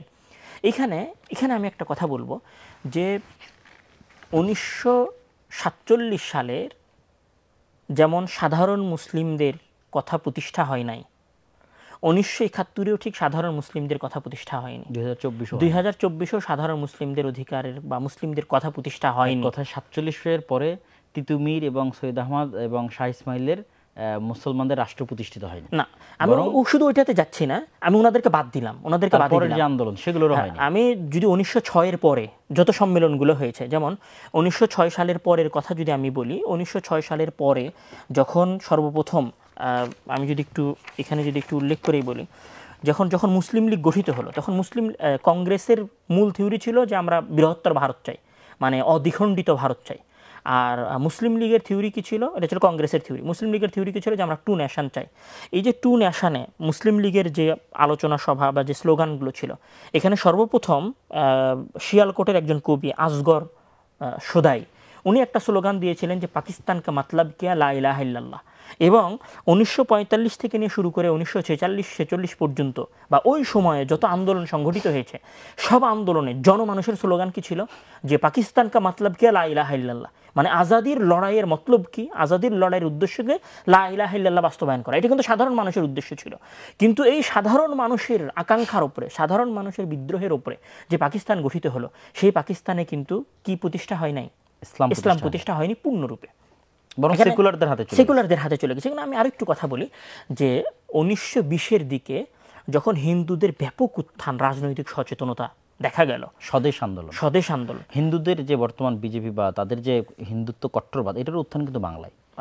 এই যে পূর্ব বাংলায় ওনাদের সভাপতি, কংগ্রেসের যে সভাপতি, সে একজন আইনজীবী এবং সে বাংলার মানুষ ছিলেন। পূর্ব বাংলা এবং পশ্চিম বাংলার যে গন্ডগোল, যে বাংলাকে এক রাখা এবং মাকে না ভাঙা, 1905 বঙ্গভঙ্গ, 1911 বঙ্গভঙ্গ রদ, এটাকে কেন্দ্র করেই কিন্তু হিন্দুত্ববাদী কট্টর আন্দোলন বাংলায় উত্থান হয়, যেটার নাম স্বদেশ আন্দোলন, যেটা বঙ্কিমচন্দ্র চট্টোপাধ্যায় এবং রবীন্দ্রনাথ ঠাকুর তারা এটাতে বাতাস দেয় বা হাওয়া দেয়, এবং তাদেরই কিন্তু জাগরণ, জনগণময়, জন অধিনায়ক এবং আরও আমার সোনার বাংলা, এগুলো সবই ছিল হিন্দুত্ববাদকে হাওয়া দেওয়ামূলক গান। এবং আমি ওইটার সাথে, মানে এই যে হিন্দুত্ববাদের উত্থান যখন হলো, আমি যেটা বলতে চাচ্ছিলাম সেটা হচ্ছে, হিন্দুত্ববাদের উত্থান যখন হলো তখন মিস্টার আলী জিন্নাহ হতাশ হয়ে গেলেন। হতাশ হয়ে গিয়ে উনি ভারতেরই আন্দোলন ছেড়ে দিয়ে চলে গেলেন লন্ডনে। চলে যাওয়ার পরে ওনার সাথে দেখা হলো আল্লামা ইকবালের একটা ঘরোয়া বৈঠকে, গোল টেবিল বৈঠক হয়েছিল 1930 থেকে 1932-এর মধ্যবর্তী সময়। তারপর উনি 1936-এ আবার এই ভারতবর্ষে আন্দোলনের জন্য ব্যাক করলেন, পরবর্তী ইলেকশনে অংশগ্রহণ করবেন এই কারণে। এই সময় ওনাকে আল্লামা ইকবাল একটা চিঠি লিখেছিলেন, যেই চিঠির মধ্যে, মানে আল্লামা ইকবাল যে চিঠি, ওই চিঠির মধ্যে উনি বলেছেন যে muslims of Indian can look to no one but you for leadership, only you can guide them. এখানে মানে উনি বলেছেন যে ইকবাল লিডার্স ইকবালের যে লেটার্সগুলো আছে সেই লেটার্সগুলো যিনি জমা করেছিলেন BA ডার, উনি জমার ওই চিঠিগুলোর মধ্যে আল্লামা ইকবালের এই চিঠিটা আছে, যেই চিঠিতে আল্লামা ইকবাল মিস্টার আলী জিন্নাহকে উৎসাহিত করেছিলেন পাকিস্তানে ফিরে এসে আবার পাকিস্তান মানে ভারতে ফিরে এসে পাকিস্তান আন্দোলনকে উৎসাহ দেওয়ার জন্য। এখন আমি যেটা বলতে চাচ্ছিলাম সেটা হচ্ছে সর্বপ্রথম দ্বিজাতি তত্ত্বের কথা বললেন। প্রথমে এটা জানতে হবে যে হিন্দুরা দ্বিজাতি তত্ত্বের পক্ষে ছিল না, তারা চাচ্ছিল সকল বাংলা একত্রিত হবে, যেটাতে আবুল কালাম আজাদও ছিলেন, আর সকল ভারত একত্রিত হবে। আর তার বিপরীতে মুসলমানদের কথা ছিল যে আমরা আলাদা মুসলিম রাষ্ট্র চাই। এই তথ্যটা সর্বপ্রথম কে পেশ করেছিলেন? এই তথ্যটা সর্বপ্রথম বলেছিলেন স্যার সৈয়দ আহমদ। উনি যখন আলিগড়ে বক্তব্য দেন 1883 সালে, তখন উনি সর্বপ্রথম দ্বিজাতি তত্ত্বের কথা বলেছেন। তা আমি যদি বলি যে সর্বপ্রথম দ্বিজাতি তত্ত্বের প্রবক্তা হচ্ছেন স্যার সৈয়দ আহমদ আলিগড়ে, তাহলে দ্বিজাতি তত্ত্বের ফিলোসোফার আমি যদি বলি দার্শনিক অফ পাকিস্তান নেশন, মানে মুসলিম নেশনের যদি আমি দার্শনিক বলি তাহলে হচ্ছেন আল্লামা ইকবাল। এখানে 1 মিনিট বলি যে পাকিস্তান নাম বলা মানে বর্তমান পাকিস্তান নয়, হ্যাঁ, পাকিস্তান নাম বলা মানে ভারতবর্ষের মুসলমানদের জন্য আলাদা স্বাধীন দেশ, বা আমার মুসলমানদের জন্য আলাদা স্বাধীন দেশ, আমরা পাকিস্তান নামটা নাই বলি, মুসলমানদের জন্য আলাদা স্বাধীন দেশের যদি আমরা ফিলোসোফার বলি তাহলে সেই ফিলোসোফারটা হচ্ছে আল্লামা ইকবাল। আর এই ফিলোসফিকে যিনি বাস্তবায়ন করার চেষ্টা করছেন তিনি হচ্ছেন মিস্টার আলী জিন্নাহ, যার সাথে আল্লামা ইকবালের সবচেয়ে ভালো সম্পর্ক। তারপরে হচ্ছেন শেরে বাংলা কে ফজলুল হক, হোসেন শহীদ সোহরাওয়ার্দী। তো এখন যে বৃহত্তর পাকিস্তানটা বাস্তবায়ন হচ্ছে বা বৃহত্তর মুসলমানদের যে রাষ্ট্র তৈরি হচ্ছে, স্বাধীন রাষ্ট্র তৈরি হচ্ছে, এই রাষ্ট্রের যদি কোনো মূল ভিত্তি হয় তাহলে সেই মূল ভিত্তিটা অবশ্যই কি হবে? দার্শনিকের থিওরিগুলো হবে। তাহলে এখন ওই মুসলিম রাষ্ট্রের নীতিগুলো কি হবে এটা জানতে হলে কার কাছে যেতে হবে? আল্লামা ইকবালের কাছে যেতে হবে। মানে আল্লামা ইকবাল যা বলছেন সেটাই পাকিস্তানের থিওরি এবং সেটাই পাকিস্তানের আইন এবং সেটাই পাকিস্তানের আদর্শ। কিন্তু দুঃখজনক হলেও সত্য যে 47-এর পরে যেহেতু আল্লামা ইকবাল আগেই মারা গেলেন 1938-এর দিকে, সেহেতু আল্লামা ইকবালের ওই থিওরি আর বাস্তবায়ন করা হয় নাই, মুসলমানদের স্বাধীন দেশে বাস্তবায়ন হয়নি। আমি এখানে যেটা বলতে চাচ্ছিলাম সেটা হচ্ছে যে 1947-এ মুসলমানেরা আলাদা রাষ্ট্র পেয়েছে, কিন্তু তখন জনসাধারণের লা ইলাহা পাকিস্তান কা মতলব কি লা ইলাহা ইল্লাল্লাহ এটা যেমন বাস্তবায়ন হয় নাই, ঠিক তেমনি 71-এ সাধারণ মুসলমানদের যে অংশগ্রহণ এবং সেটার যে দাবি দেওয়া সেটাও বাস্তবায়ন হয় নাই। ওটার একটু যদি বর্ণনা দিতে যে 71-এ সাধারণ মুসলমানদের যে চাওয়াটা ছিল যে 71-কে যেভাবে বর্তমান সেকুলার রিজমের দিকে নিয়ে যাওয়া হয়, যে 71 মানেই হচ্ছে ধর্মনিরপেক্ষ মতবাদ বা 71 মানেই হচ্ছে অসাম্প্রদায়িক ও দায়িকতার নামে মুসলমান বিরোধিতা, এইটার যদি একটু আমরা 47টা তো মোটামুটি বুঝে গেলাম, এটার যদি একটু এটার আমরা যদি বলি, আমি একটু যেহেতু আসলে মানুষজন আমাদের সাথে আজকে কানেক্টেড আছে, তো আমি যদি এখানে বলি যে 1949-এর দিকে মুসলিম লীগ গঠিত হলো, মানে পূর্ববঙ্গীয় মুসলিম লীগ। মানে 1947-এ তো আমরা আলাদা হয়ে গেলাম, দুইটা পাকিস্তান তৈরি হলো দ্বিজাতি তত্ত্বের উপর ভিত্তি করে, একটা হচ্ছে পূর্ব পাকিস্তান, একটা হচ্ছে পশ্চিম পাকিস্তান, ভারত হয়ে গেল আলাদা রাষ্ট্র। আচ্ছা, এখানে আরেকটা কথা বলি, এই যে মানচিত্র, মানে ইসলামের উপর ভিত্তি করেই যদি পাকিস্তান এবং ভারত হয় তাহলে মুর্শিদাবাদ, মালদাহ, সিলেটের ওই অঞ্চল, তারপরে কাশ্মীর, আমরা এই অঞ্চলগুলো পেলাম না কেন? এটা অনেকের প্রশ্ন হতে পারে। এখানে এই প্রশ্নটা বলে আমি তোমার উত্তরের দিকে যাচ্ছি। সেটা হচ্ছে যে যখন ইংরেজরা ভাবলো যে আমরা এই দেশ ছেড়ে আমাদেরকে দ্রুত যেতে হবে, তখন মুসলমানেরা প্রস্তাব দিল 1940-এ লাহোর প্রস্তাবের উপর ভিত্তি করে মোটামুটি একটা মানচিত্র আঁকা হলো। তারপরে আসলো হচ্ছে তাদের ইংরেজদের একটা প্ল্যান আসলো 1946-এ, যেটাকে আমরা বলতে পারি, এই মুহূর্তে আমার মনে আসছে না, মানে 1946-এর আগে, যেটাকে তারা বলছেন যে এটা একটা ষড়যন্ত্রের মাধ্যমে হয়েছে, ক্যাবিনেট মিশন প্ল্যান। মানে প্রথমে হলো 1940, যেখানে লাহোর প্রস্তাব আসলো, কিভাবে পাকিস্তান বন্টন হবে সেটা উল্লেখ করা হলো। তারপরে আসলো হচ্ছে cabinet mission plan. Cabinet mission প্ল্যানের উপরে সিদ্ধান্ত হলো যে কলকাতা, মুর্শিদাবাদ, মালদাহ, তারপর হচ্ছে কাশ্মীর, তারপরে হচ্ছে আমাদের সিলেটের এই অঞ্চলগুলো, আসাম, করিমগঞ্জ, মানে বৃহত্তর বাংলা, এটা হবে মুসলমানদের অন্তর্ভুক্ত, আর ওইদিকে কাশ্মীর সহ পুরোটা হবে কি মুসলমানদের অন্তর্ভুক্ত। এই সিদ্ধান্ত যখন হলো তখন নেহেরু এবং হায়দ্রাবাদ, তখন জওহরলাল নেহেরু এবং মহাত্মা গান্ধী এনারা এবং বল্লভভাই পাটেল এনারা ব্যাপক প্রতিবাদ করলেন। এবং ওনাদের সাথে যেহেতু আমরা জানি যে ইংরেজদের আগে থেকে একটা ভালো সম্পর্ক ছিল, যেটা আমার অসমাপ্ত আত্মজীবনীর মধ্যে শেখ মুজিবুর রহমান বলেছেন যে তাদের সাথে একটা ভালো সম্পর্ক ছিল। এই সম্পর্কের ভিত্তিতে প্রথম যে সিদ্ধান্তটা হয় 1940-এর পরে, এই সিদ্ধান্তটা হিন্দুরা না মানায় ওই সিদ্ধান্তটা বাস্তবায়ন হয়নি, মানে এই মুসলিম রাষ্ট্রগুলো পাকিস্তানের সাথে আসেনি। তখন কি হলো, পরবর্তী প্ল্যান আসলো যেটাকে বলা হয় মাউন্ট ব্যাটেন প্ল্যান। এই প্ল্যানের ভিত্তিতে এই প্ল্যান নির্ধারণ করার, এই সীমারেখা নির্ধারণ করার দায়িত্ব দেওয়া হয়েছিল স্যার সিরিল র্যাডক্লিফকে। এটাকে বলা হয় র্যাডক্লিফ প্ল্যান। তো স্যার সিরিল র্যাডক্লিফ উনি মাত্র 5 সপ্তাহ সময় পান সীমানা নির্ধারণ করার জন্য, মানে মাত্র 5 সপ্তাহ। তো 5 সপ্তাহে উনি কি করেন, ভারতের কট্টর হিন্দুত্ববাদী নেতারা মানে জওহরলাল নেহরু, বল্লভভাই পাটেল এবং মহাত্মা গান্ধী যে মানচিত্র চেয়েছেন, মোটামুটি উনি ওই মানচিত্রটাই ফাইনাল করে ফেলেন। শুধু এখানে আর একটা সুযোগ দেয় যে কারা পাকিস্তান এবং ভারতে কারোর সাথে যেতে চায় না। এখানে যেহেতু কাশ্মীরে ওই সময় শিখ শাসক ছিল, আমার নামটা ভুলে গেছি, উনি তখন বললো যে আমি পাকিস্তানের সাথে যেতে চাই না এবং ভারতের সাথেও যেতে চাই না, আমি স্বাধীন থাকতে চাই। এটা ওনার একটা ক্রিটিক্যাল বুদ্ধি ছিল যে আমি এখন স্বাধীন থাকবো কিন্তু পরবর্তীতে ভারতের সাথে যুক্ত হব। কাশ্মীর কিন্তু 1947-এ পাকিস্তানের সাথেও যায় নাই, ভারতের সাথেও যায় নাই, ওটা কিন্তু স্বাধীন ছিল। আমরা অনেকেই মনে করি যে হয়তো পাকিস্তানের সাথে যাওয়ার কথা ছিল কিন্তু যায় নাই, বা ভারতের মধ্যেই ছিল আগে থেকে। না, সে পাকিস্তানের মধ্যেও ছিল না, ভারতের মধ্যেও ছিল না। তো স্যার সিরিল র্যাডক্লিফ যখন এই মানচিত্র সীমারেখাটা বাস্তবায়ন করলেন, তখন ইংরেজরা তারার উপরে ছিল এবং মিস্টার আলী জিন্নাও দ্বিজাতি তত্ত্বের উপরে খুব চাপ দিচ্ছিলেন যে আমাদেরকে মানচিত্র আলাদা করে দেওয়া হোক, আমরা হিন্দুদের সাথে থাকতে চাই না। তখন মূলত মানচিত্রটা এইভাবে একটু উল্টা পাল্টা হয়ে বন্টন হয়ে যায়, মানে মুর্শিদাবাদ, মালদা এগুলো থেকে যায় ভারতের মধ্যে, কলকাতা থেকে যায় ভারতের মধ্যে। কেননা কলকাতা হচ্ছে বাণিজ্যিক এলাকা, কোনোভাবেই সেটা ভারত আমাদেরকে দিবে না। কাশ্মীর হচ্ছে পৃথিবীর ভূস্বর্গ, সেটা কোনোভাবেই ভারত আমাদেরকে দিবে না। বৃহত্তর পাঞ্জাব হচ্ছে অনেক উর্বর এলাকা, সেটাও ভারত আমাদেরকে দিবে না। হায়দ্রাবাদ হচ্ছে আদি পুরনো শক্তিশালী এলাকা, সেটাও তারা আমাদেরকে দিবে না। মুর্শিদাবাদ, মালদা এগুলো হচ্ছে পদ্মার মূল স্রোতের অববাহিকা, মানে এখান থেকে পদ্মার মূল স্রোত ধারাটা তৈরি হয়েছে, যেখানে এখন ফারাক্কাবাদ। এটা যদি তারা আমাদেরকে দিয়ে দেয়, তারা এটা থেকে বঞ্চিত হয়ে যাবে। তো মূলত আমরা বলতে পারি যে এই অঞ্চল বন্টন করার জন্য 3 বার প্রস্তাবনা হয়েছে।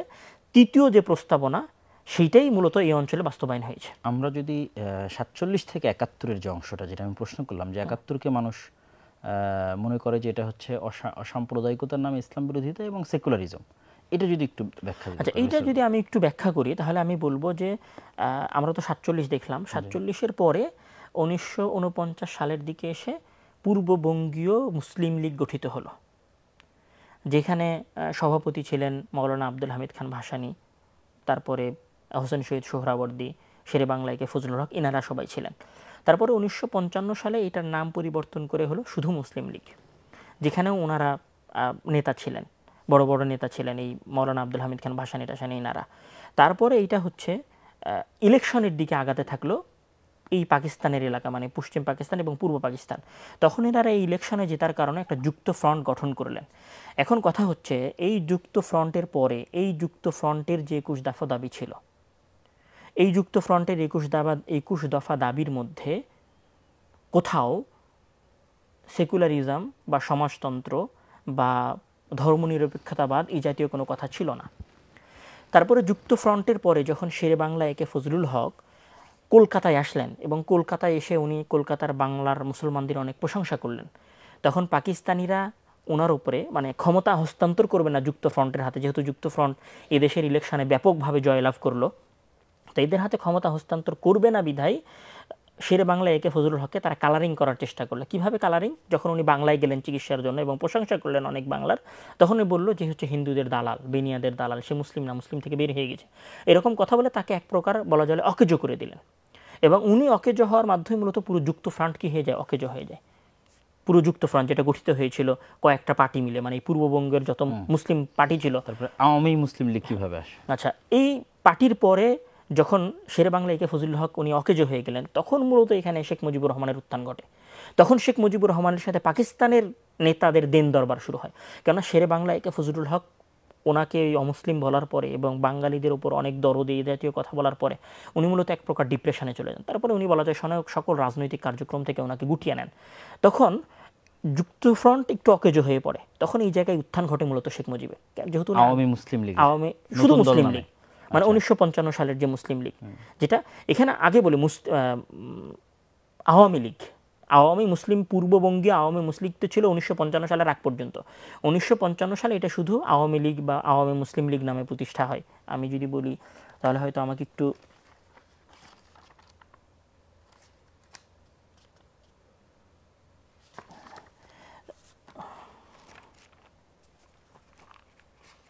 দেখেই বলি।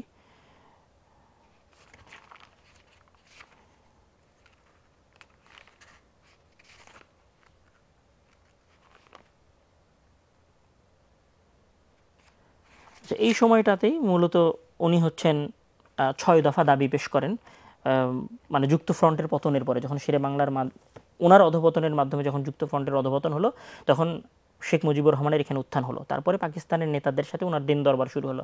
এই দিন দরবার শুরু হওয়ার পরে উনি 6 দফা দাবি পেশ করেন। যেই 6 দফা দাবির কোথাও ধর্মনিরপেক্ষতাবাদ ছিল না। মানে এখন কিন্তু বাংলাদেশের অধিকার নিয়ে কথা হচ্ছে। মানে এই যে যুক্তফ্রন্টের ইলেকশন, তার আগে পূর্ববঙ্গীয় আওয়ামী মুসলিম লীগ, তারপরে শেখ মুজিবুর রহমানের ক্ষমতা পাওয়া, এগুলো সব কি? এগুলো সব হচ্ছে এই অঞ্চলের মুসলমানদের অধিকার আদায়ের কথা। তো এই অঞ্চলের মুসলমানদের অধিকার আদায়ের যে কথা, সেগুলোর কোথাও কি ছিল না ধর্মনিরপেক্ষতাবাদ বা সেকুলারিজমের যুদ্ধের কোনো ঘোষণাপত্রে কোথাও? ওটাতেও যাইতেছি। তো তারপরে যখন 1969 সালের যে নির্বাচনী প্রচারণা আসলো এবং 70 সালে যে নির্বাচন হলো, এই নির্বাচনের কোথাও শেখ মুজিবুর রহমান ধর্মনিরপেক্ষতাবাদ বা ইসলাম বিরোধিতার এই ধরনের কোনো কথা বলেন নাই। বরং আমি যদি বলি যে অসাম্প্রদায়িকতার কোনো কথা উনি বলেন নাই। বরং আমি যদি বলি, উনি যে 21 দফা দাবি পেশ করা হয়েছিল, যুক্তফ্রন্টের যে 21 দফা দাবি ছিল 1954 সালে, সেই দাবির মধ্যে ছিল, মূল নীতি ছিল যে কোরআন সুন্নাহ মৌলিক নীতির খেলাফ কোনো আইন প্রণয়ন করা হইবে না, ইসলামের সাম্য ভ্রাতৃত্বের ভিত্তিতে নাগরিকগণ জীবন ধারণের ব্যবস্থা করা হইবে। তাহলে এটা হচ্ছে যেই দলের শেখ মুজিবুর রহমান দায়িত্ব পালন করছেন, এটা হচ্ছে সেই দলের একটা আদর্শ। আমরা বলতে পারি এটা যে মুক্তিযুদ্ধের আদর্শ। আমরা যদি একবারে বলি, মানে যেখান থেকে মুক্তিযুদ্ধের শুরু হয়, মানে মুক্তিযুদ্ধ তো 1971 সালে হয় নাই, মানে মুক্তিযুদ্ধ শুরু হয়েছে একটা বিশাল ব্যাকগ্রাউন্ড আছে, এই অঞ্চলের মানুষের অবহেলার ব্যাকগ্রাউন্ড। হ্যাঁ, এই অঞ্চলের মানুষের অবহেলার ব্যাকগ্রাউন্ড। সেই অবহেলার ব্যাকগ্রাউন্ডের মধ্যে কোরআন এবং সুন্নাহ বিরোধী আইন না করার কথা আছে যুক্তফ্রন্টের। হ্যাঁ, এবং পূর্ববঙ্গীয় আওয়ামী লীগ কর্মী সম্মেলন, এখন কিন্তু আর মুসলিম লীগ না, মুসলিম নাম বাদ হয়ে গেছে কিন্তু 1971-এর আগেই। এই আওয়ামী মুসলিম লীগে 25শে নভেম্বর যে কর্মী সম্মেলন হচ্ছে, সেই কর্মী সম্মেলনের মধ্যে তাদের যে ইস্তেহার ছিল, সেই ইস্তেহারের মধ্যে তারা বলেছেন, মুসলমানগণ যাহাতে নামাজ, রোজা, হজ, জাকাত ইত্যাদি শরীয়ত সঙ্গত কাজে অবহেলা না করেন এবং সকল শ্রেণীর নাগরিকদের চরিত্র গঠনের জন্য সরকারি প্রচার বিভাগ খুলিতে হইবে। মানে মুসলমানদের নামাজ রোজার প্রতি উৎসাহিত করার জন্য সরকার আলাদা বিভাগ খুলবে। এটা হচ্ছে আওয়ামী লীগের ইশতেহার কর্মী সম্মেলনের মধ্যে তারা বলতেছে। তারপরে যদি আমি আসি, যে কনস্টিটিউশন ছিল, মানে পূর্ব পাকিস্তান মুসলিম লীগের যে কনস্টিটিউশন ছিল 1949 সালে, যখন আওয়ামী মুসলিম লীগ ছিল, মানে আওয়ামী মুসলিম লীগের পরে যে আওয়ামী লীগ গঠিত হয়েছিল, এদের কথার মধ্যে কোনো পরিবর্তন ঘটে নাই, মানে আদর্শ এবং নীতির কোনো পরিবর্তন ঘটেনি। তার প্রমাণ হচ্ছে যে 1954 সালে যখন আওয়ামী মুসলিম লীগ ছিল, তখন তাদের কনস্টিটিউশন, মানে যেটা এটা কি বলা হয়,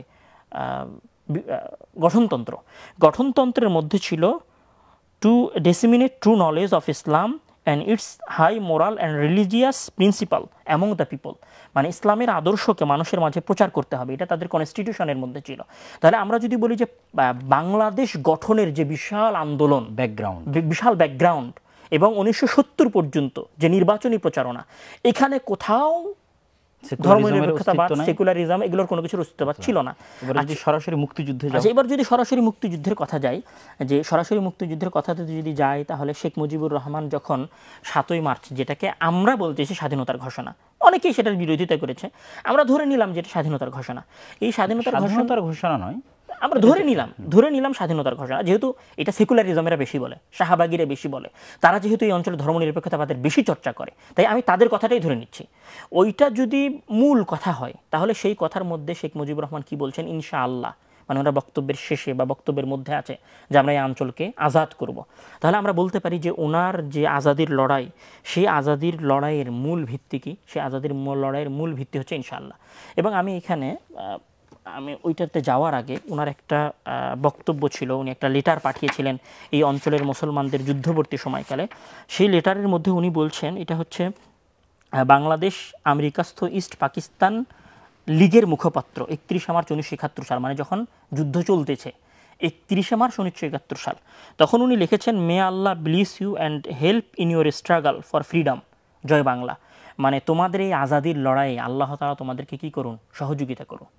এবং শেখ মুজিবুর রহমান তার অসমাপ্ত আত্মজীবনীর মধ্যে একটা কথা বলেছেন, যে যখন এই অঞ্চলের মানুষ নিজেদের অধিকার আদায়ের জন্য লড়াই করা শুরু করলো, তখন পাকিস্তানিরা বলা শুরু করলো এরা হচ্ছে ভারতের দালাল, এদের বিরুদ্ধে যুদ্ধ করতে হবে, জিহাদ করা ফরজ।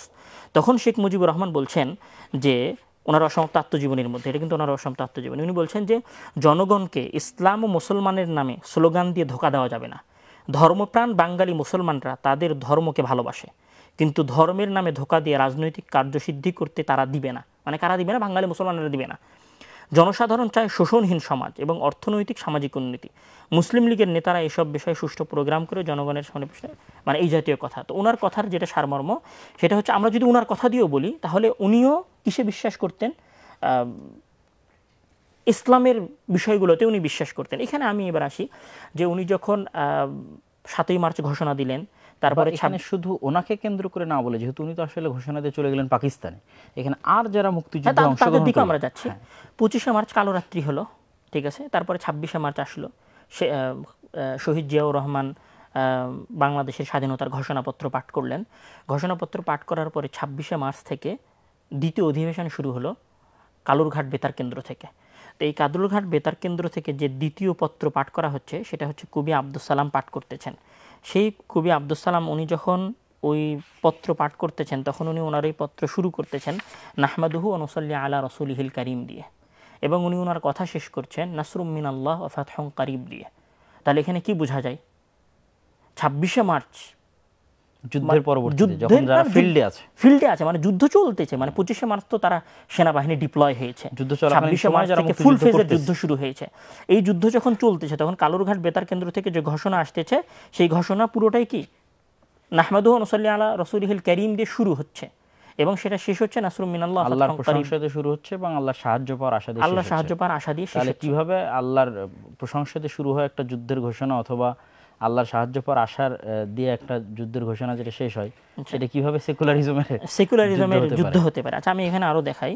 1971 সালের 14 এপ্রিল স্বাধীন জনগণের প্রতি বাংলাদেশ সরকারের নির্দেশাবলী, মানে বাংলাদেশের যে অস্থায়ী সরকার তখন গঠিত হয়েছিল, বিদেশ সরকার, 14 এপ্রিল 1971 সালে যুদ্ধ যখন চলছে তখন সেই সরকার তাদের একটা চিঠি নির্দেশাবলী পেশ করেছে মা জনগণের সামনে, যেখানে শুরু থেকে আছে আল্লাহু আকবার, স্বাধীন বাংলার সংগ্রামী জনগণের প্রতি বাংলাদেশের সরকারের নির্দেশাবলী।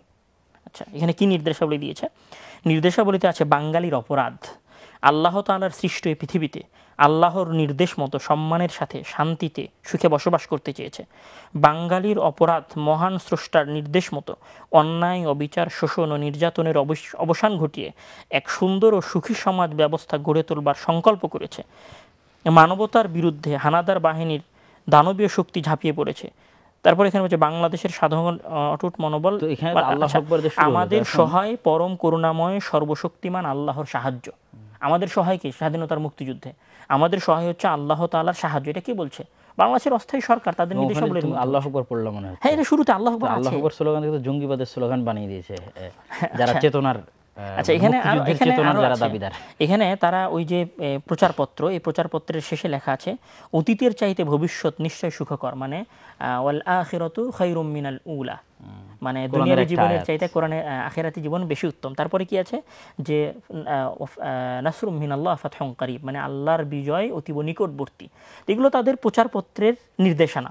আমি যদি এখানে আরো কিছু উল্লেখ করতে চাই, আরো যেহেতু এখানে আমি একটু সামারি বলি, ততক্ষণে তুমি একটু কথা সাজাও। আমার যেটা সংক্ষিপ্ত সামারি মানুষের বোঝার সুবিধার্থে, সেটা যে আমি বলি যে এখানে পাকিস্তান আর্মির খণ্ডিত অংশ পাকিস্তান আর্মির বিরুদ্ধে যুদ্ধ করেছে, আমি যেভাবে বিশ্লেষণ করি আর কি।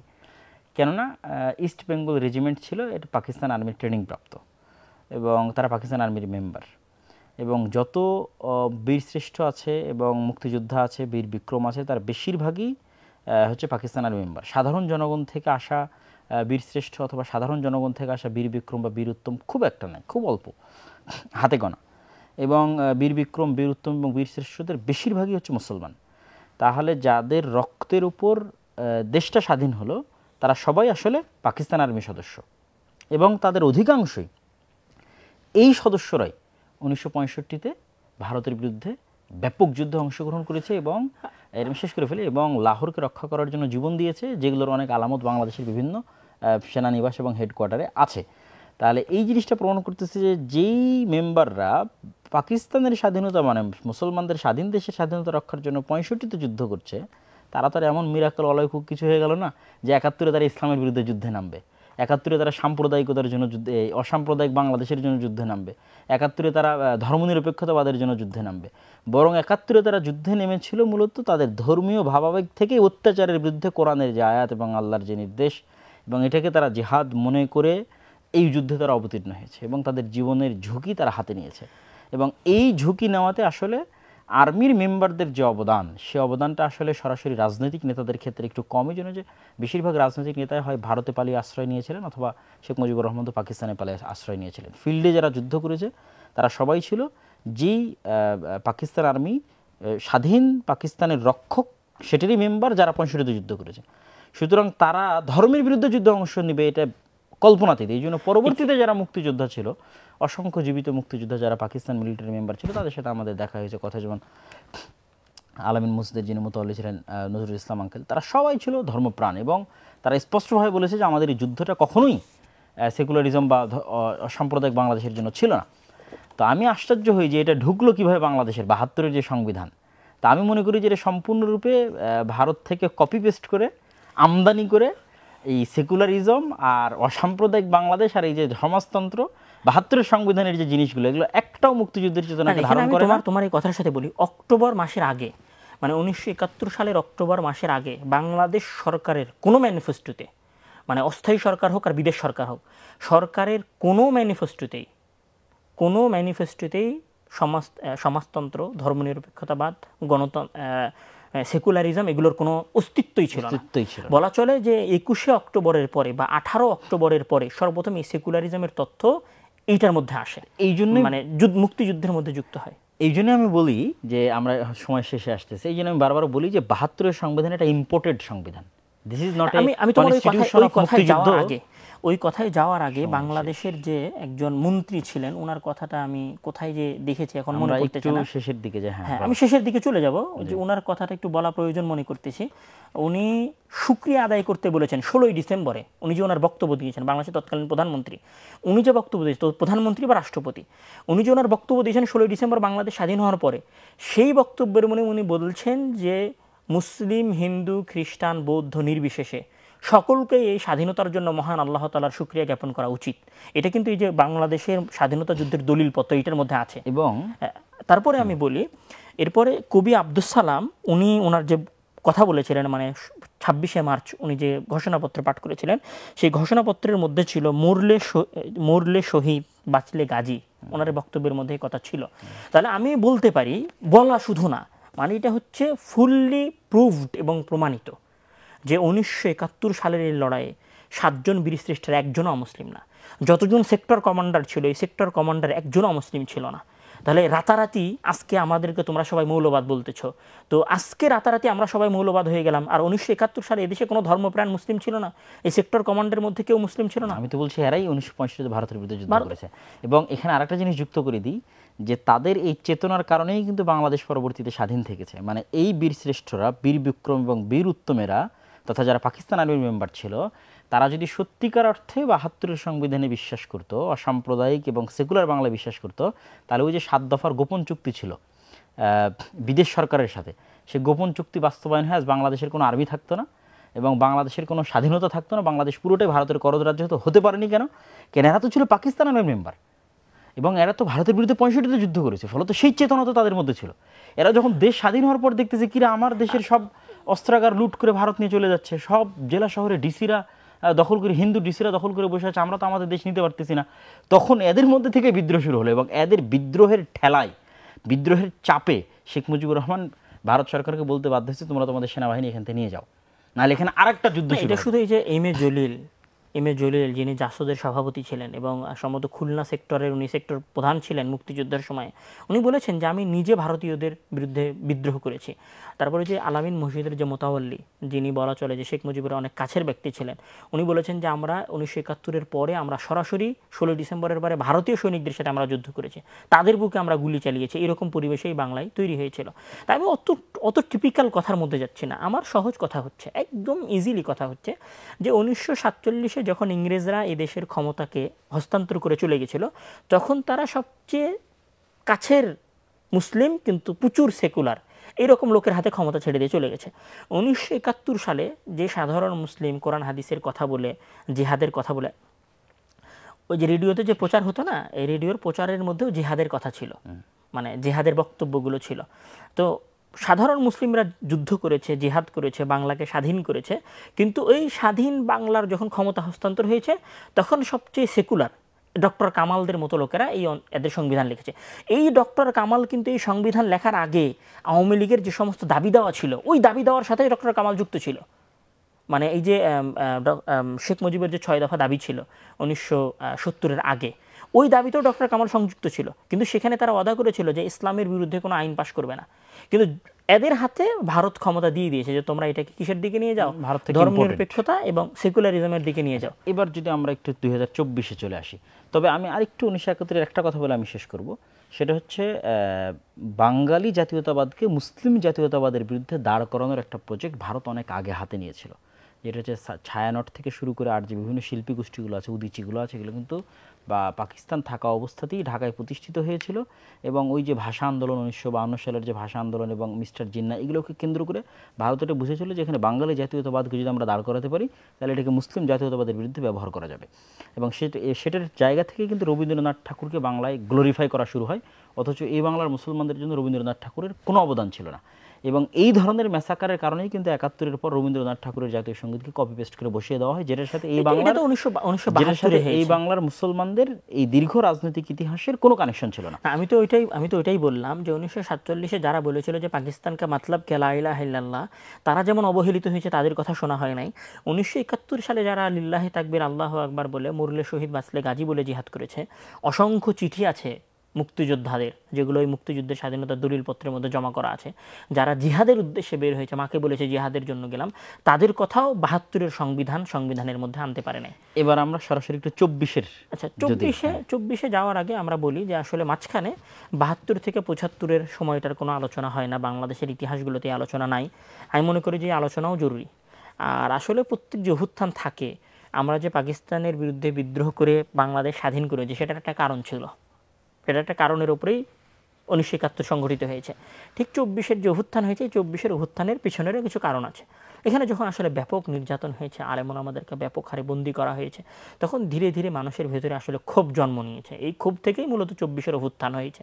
কিন্তু এই 24-এর অভ্যুত্থানেও তোমার মনে আছে কিনা, নাম নিয়েই বলছি, শরীফ আবহাওয়াত অপু ভাই যখন আগস্টে জুলাইয়ে বের হয়ে গেলেন বিদ্রোহ করার জন্য, উনি পোস্ট দিয়ে বের হলেন, তখন উনি কি বলেছেন যে আমি মাঠে রাস্তায় দেখেছি যে মানুষ একদিকে লিল্লাহি তাকবীর স্লোগান দিচ্ছে আর একদিকে জয় বাংলা স্লোগান দেওয়া হচ্ছে, মানে এটা হচ্ছে মুসলিম অমুসলিমের যুদ্ধের মতো অবস্থা।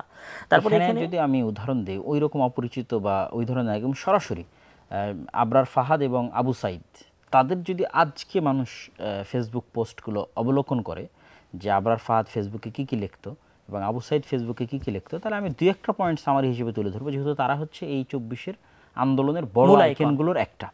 তো আবরার ফাহাদের পোস্টে যেমন তাকে তো হত্যাই করা হয়েছে মূলত ভারত বিরোধিতার যে পোস্ট এবং ভারতের সাথে বাংলাদেশের পানি বন্টনের যে অসম চুক্তি, সেটার বিরুদ্ধে যে সে পোস্ট দিয়েছিল, সেটার কারণেই কিন্তু আসলে তাকে হত্যা করা হয় এবং তার হত্যার মাধ্যমেই কিন্তু 24-এর আন্দোলনের সূচনা বা সূতিকাগার বা ব্যাকগ্রাউন্ড তৈরি হয়।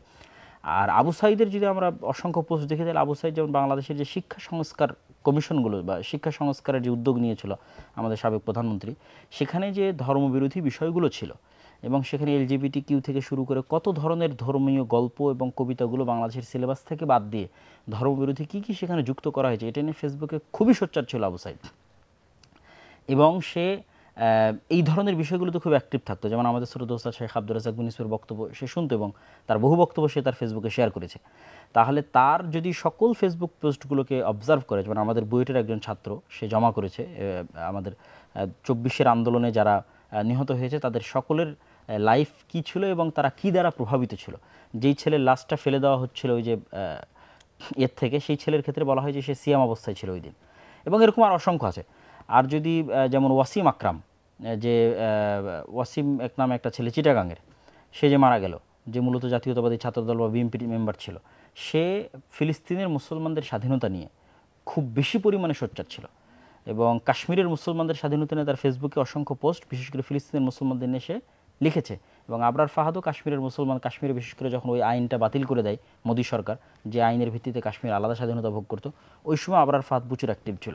তা আমরা এই দুই একজনের উদাহরণ দিলাম, এরকম ব্যাপক গবেষণা হয়েছে এবং প্রকাশিত হয়েছে, যেটাতে স্পষ্ট বোঝা যায় যে 24-এর আন্দোলনে যতজন নিহত হয়েছে 1000 থেকে 1500 জন, তাদের 90%-এর বেশির লাইফ হিস্ট্রি এবং ব্যাকগ্রাউন্ড ছিল ইসলাম প্রভাবিত এবং তারা বাংলাদেশের শাসন ব্যবস্থায় ইসলামকে প্রতিষ্ঠিত করার জন্য আগে থেকেই সোচ্চার ছিল। মুসলমান এবং বাংলাদেশের আলাদা স্বাধীনতার জন্য আগে থেকে সোচ্চার ছিল। কিন্তু দুঃখজনক হলো সত্য যে এই 24-এর রক্তের পরেও যারা ক্ষমতায় গেছে বা যে সমস্ত কাজের উদ্যোগ নেওয়া হচ্ছে এগুলো সবই ঘুরে ফিরে আবার মুসলমানদের সাথে ধোঁকাবাজি, গাদ্দারি এবং এই রাষ্ট্রটাকে, যে রাষ্ট্র মুসলমানদের রক্তের উপর প্রতিষ্ঠিত হলো, তাদেরকে মুসলমানদের বিরোধী একটা রাষ্ট্রের দিকে নিয়ে যাওয়ার চেষ্টা হয়েছে, যেটা খুবই দুঃখজনক। আমি যদি বলি 24-এর অভ্যুত্থান হয়েছে, আবার এই বাংলায় অভ্যুত্থান হবে। অভ্যুত্থান আসলে ক্রমবর্ধমান, গণতন্ত্র যতদিন থাকবে বা মানুষ যতদিন ক্ষমতা নামের জিনিসটা থাকবে ততদিন আসলে অভ্যুত্থান থাকবে। গণতন্ত্র থাকলে জুলুম থাকবে। হ্যাঁ, জুলুম থাকবে। কিন্তু আসলে আমরা যদি নিজেদেরকে সময়ের সাথে পরিবর্তন না করতে পারি তাহলে বারবার অভ্যুত্থান হবে, আমরা প্রাণ দিব কিন্তু আমরা মূল জায়গায় যেতে পারবো না। প্রাণ দিয়েছে সাধারণ মুসলিম 1947-এর আগে, কিন্তু আসলে ক্ষমতার ডোর তো ছিল জিন্নার হাতে, তখন জিন্না যা চেয়েছে তাই হয়েছে। 1971 সালে প্রাণ দিয়েছে সাধারণ, আমি হয়নি কেন, উনি তো 1 বছর বেঁচে ছিল। 1971 সালে প্রাণ দিয়েছে সাধারণ মুসলিম, কিন্তু ক্ষমতার ডোর তো ছিল ডক্টর কামালের মতো সেকুলার মুসলিমেরা, আশেপাশে যারা ছিল শেখ মুজিবের, তাদের হাতে। সুতরাং এরা প্রাণ দিল, ক্ষমতা বাস্তবায়ন করেছে ওরা। 1924-এ এসে প্রাণ দিল সাধারণ মুসলিম, জিহাদ, সিয়াম থাকা অবস্থায় শহীদ হতে যাচ্ছে এরকম মনে করা ব্যক্তিরা। কিন্তু যেহেতু ডোরে যারা বসেছিল মূল জায়গায় বা এই জায়গায় যারা বসে আছে তাদেরকে যারা নিয়ন্ত্রণ করতেছে বা যাদেরকে আমরা বসালাম, তারা যেহেতু সেকুলারপন্থী, সুতরাং এই যে সাধারণ জনগণ বা শহীদদের যে মনোকামনা বা যাদেরকে আমরা শহীদ বলতেছি বা শহীদ বলা হচ্ছে বা যারা মারা গেছে, তাদের যে মনোকামনা, সেই মনোকামনাটা বাস্তবায়ন হয়নি। আগামীতেও যদি আমরা এরকম অন্যের হাতে ক্ষমতা তুলে দেই নিজেদের প্রাণ দিয়ে, তাহলে ঘুরে ফিরে আমরা এইভাবেই অবহেলিত হতে থাকব। এবং এক বাক্যে যদি সামারি আমি করতে চাই দীর্ঘ আলোচনা দিয়ে, আমার কথা শেষ করে দেবো, তখন তোমার কাছে থাকলে বলিও। সেটা হচ্ছে যে ব্রিটিশদের রেখে যাওয়া যে কাঠামো, এই পুরো কাঠামোটাকে যতক্ষণ পর্যন্ত বাতিল না করা হচ্ছে এবং সেই জায়গায় মুসলমানদের যে শাসন ব্যবস্থা সেটার জন্য স্পষ্ট ঘোষণা না থাকতেছে, যে যখনই কোনো একটা আন্দোলন হয় সবাই বলে যে আমরা আবার গণতন্ত্র প্রতিষ্ঠা করব, গণতন্ত্রের জন্য আন্দোলন করব। আমি মনে করি আমাদের এত বেশি প্রচারণা করা উচিত, এত বেশি যুবক সমাজের ব্রেনে এই দাওয়াতটা দেওয়া উচিত যে এর পরের আর কোনো রক্ত যেন বৃথা না যায়। 47-এর মতো, 71-এর মতো এবং 24-এর মতো এবং মুসলমানদের দীর্ঘ 200 বছরের ব্রিটিশ বিরোধী আন্দোলনের মতো আর রক্ত যেন বৃথা না যায়, এই জন্য এর পরের অভ্যুত্থানগুলোতে স্পষ্ট থাকা উচিত। এই গণতন্ত্র করে 16 বছরের জুলুমতে ছিল গণতন্ত্রের উপর, তাহলে স্পষ্ট থাকা উচিত যে আমরা 47-এর আগেও জীবন দিয়েছি ইসলামের জন্য, 71 ইসলামের জন্য। পাকিস্তান ব্যর্থ হয়েছে ইসলাম প্রতিষ্ঠা না করতে পারার কারণে, আজকেও পাকিস্তান ব্যর্থ হচ্ছে ইসলাম প্রতিষ্ঠা না করতে পারে না, একটা মিলিটারি স্টেটে পরিণত হয়ে গেছে, সাম্য নিরাপত্তা ন্যায় প্রতিষ্ঠা করতে পারেনি, কেন তারা ইসলাম প্রতিষ্ঠা করেনি। ইসলামের নামে মুসলমানদের রক্ত নিয়ে মুসলমানদের সাথে ধোঁকাবাজি করেছে পাকিস্তান আর্মি। একই অবস্থা 2024-এর পরে হচ্ছে। অতএব এরপরে যখনই নামা হবে স্পষ্ট ভাষায় বলতে হবে আমরা বাংলাদেশের রাষ্ট্রে ইসলাম চাই।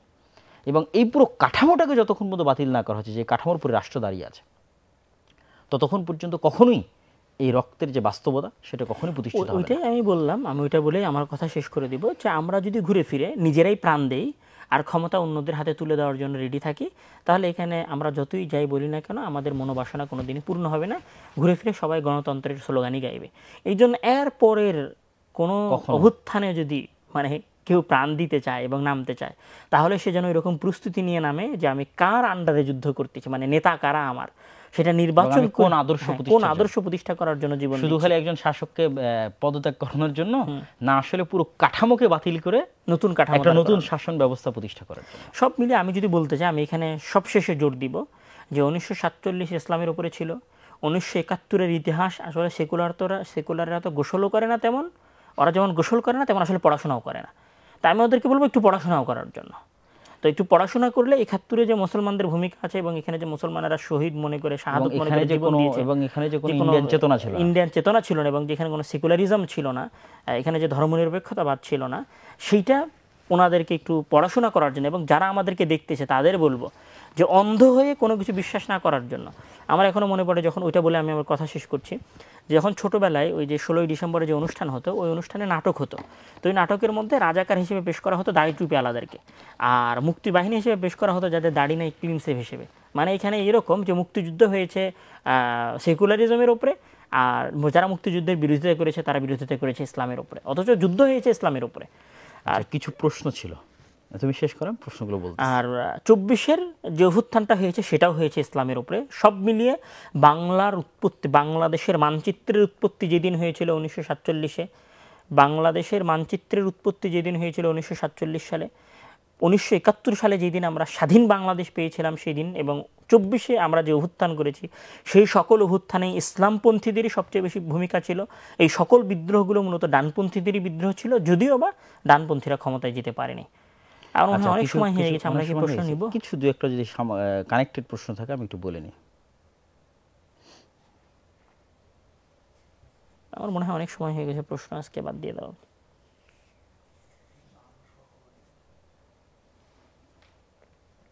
একজন বলেছে মোহাম্মদ আসাদ বীর 47 থেকে 71, এটি ইতিহাস যদি আপনারা লিখিত বই আকারে বের করেন, যে থিওরিটা তুমি লাস্ট পর্যন্ত বা আমরা বলার চেষ্টা করলাম, তাহলে এটা মানুষের জন্য খুব উপকারী। এই বিষয়ে তোমার কোনো ইচ্ছা আছে কিনা?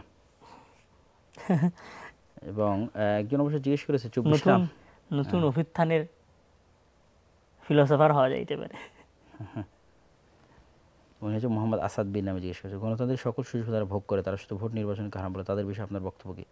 মানে গণতন্ত্রের সকল সুযোগ সুবিধা ভোগ করতেছে কিন্তু গণতন্ত্রে অংশগ্রহণ করাকে হারাম বলতেছে, এটার বিষয়ে কি বলবা? এটা অবশ্য ব্যাপক একটা আলাদা টপিক। আমাদের ইচ্ছা আছে যে আমরা গণতন্ত্র এবং ইসলামী খেলাফা নিয়ে একটা আলাদা টপিক আপনাদের সামনে আসবো। এটা আসলে গণতন্ত্রের বিষয়ে এক বাক্যে অ্যান্সার দেওয়ার কিছু নাই, এবং আজকে আমাদের আলোচনার বিষয়বস্তু গণতন্ত্র ছিল না। আজকে আমার আলোচনার বিষয়বস্তু ছিল 47, 71 এবং 24, এটা যে মুসলিম চেতনাকে ধারণ করে, মুসলিম বঙ্গ, মুসলিম বাংলা, এটাই যে আমাদের আসলে লাস্ট। আমি শুধু তোমার কথা সাথে এতটুকু বলবো যে আমি গণতন্ত্র, মানে যিনি প্রশ্ন করেছেন তিনি গণতন্ত্রবাদী। তা আমার কথা হচ্ছে উনি যদি গণতন্ত্রের জন্য পোস্ট করতে পারেন, গণতন্ত্রের পক্ষে যুক্তি দিতে পারেন, তো উনি ওই যুক্তিটা খেলাফার জন্য দিক না। সেটাই তো, মানে আজকে আমরা যারা গণতন্ত্রের কথা, মানে আমাকে প্রশ্ন করা হচ্ছে, ধরো তোমাকে প্রশ্ন করা হচ্ছে যে আপনারা গণতন্ত্রের সব সুবিধা ভোগ করতেন কিন্তু গণতন্ত্রের দিকে কেন যাচ্ছেন না? আমি বলবো ঠিক আছে ভাই, আমি তো খেলাফতের দিকে আছি, তুমি গণতন্ত্রটা ছেড়ে দিও, খেলাফতের দিকে আসো। সব বাংলাদেশের সকল মুসলিম দলের লোকেরা যদি গণতন্ত্র ছেড়ে দিয়ে খেলাফতের দিকে আসে, তো এই দেশে গণতন্ত্রকে বাস্তবায়ন করবে? কাকে নিয়ে ভোট হবে? এই দেশের তো 90% মুসলিম, এই দেশের বৃহত্তর সকল রাজনৈতিক দল যদি বলে আমরা নির্বাচন বর্জন করলাম, সবাই মিলে নির্বাচন বর্জন করে, আমরা তো নির্বাচন বর্জন করানোর জন্যই, আমরা নিজেরাও তো গণতন্ত্রের সুবিধা নিতে চাচ্ছি না, কিন্তু তোমরা তো গণতন্ত্রের সুবিধা ভোগ করার এবং গণতন্ত্র প্রতিষ্ঠা করার রাস্তা তৈরি করে। গণতন্ত্রের এই কাঠামো বহাল থাকার জন্যই এই অঞ্চলের মুসলমানদের রক্ত বারবার বৃথা গেছে। আল্লাহ সুবহানাহু ওয়া তাআলা আমাদের সকলকে সুমতি দান করুক, এবং 47, 71 এবং 24-এর যে সারমর্ম আমরা ধারণ করলাম, যে এটি আসলে মুসলিম চেতনাকে ধারণ করে, মুসলিম বাংলাকে ধারণ করে, সেটির জন্য আমরা কিভাবে কাজ করব, সেটির পথ নির্দেশনা কী হবে, সেটি নিয়ে আমরা ইনশাআল্লাহ আরেকদিন আলোচনা তুলে ধরবো। তবে আজকে আমরা ইতিহাসের যে দায়টা ছিল আমাদের কাছে সেটা আমরা আদায় করলাম। আল্লাহ সুবহানাহু ওয়া তাআলা আমাদের সকলকে কবুল করুক। আল্লাহুম্মা আমিন। আসসালামু আলাইকুম ওয়া রাহমাতুল্লাহি ওয়া বারাকাতুহু। ওয়ালাইকুম আসসালাম ওয়া রাহমাতুল্লাহি ওয়া বারাকাতুহু।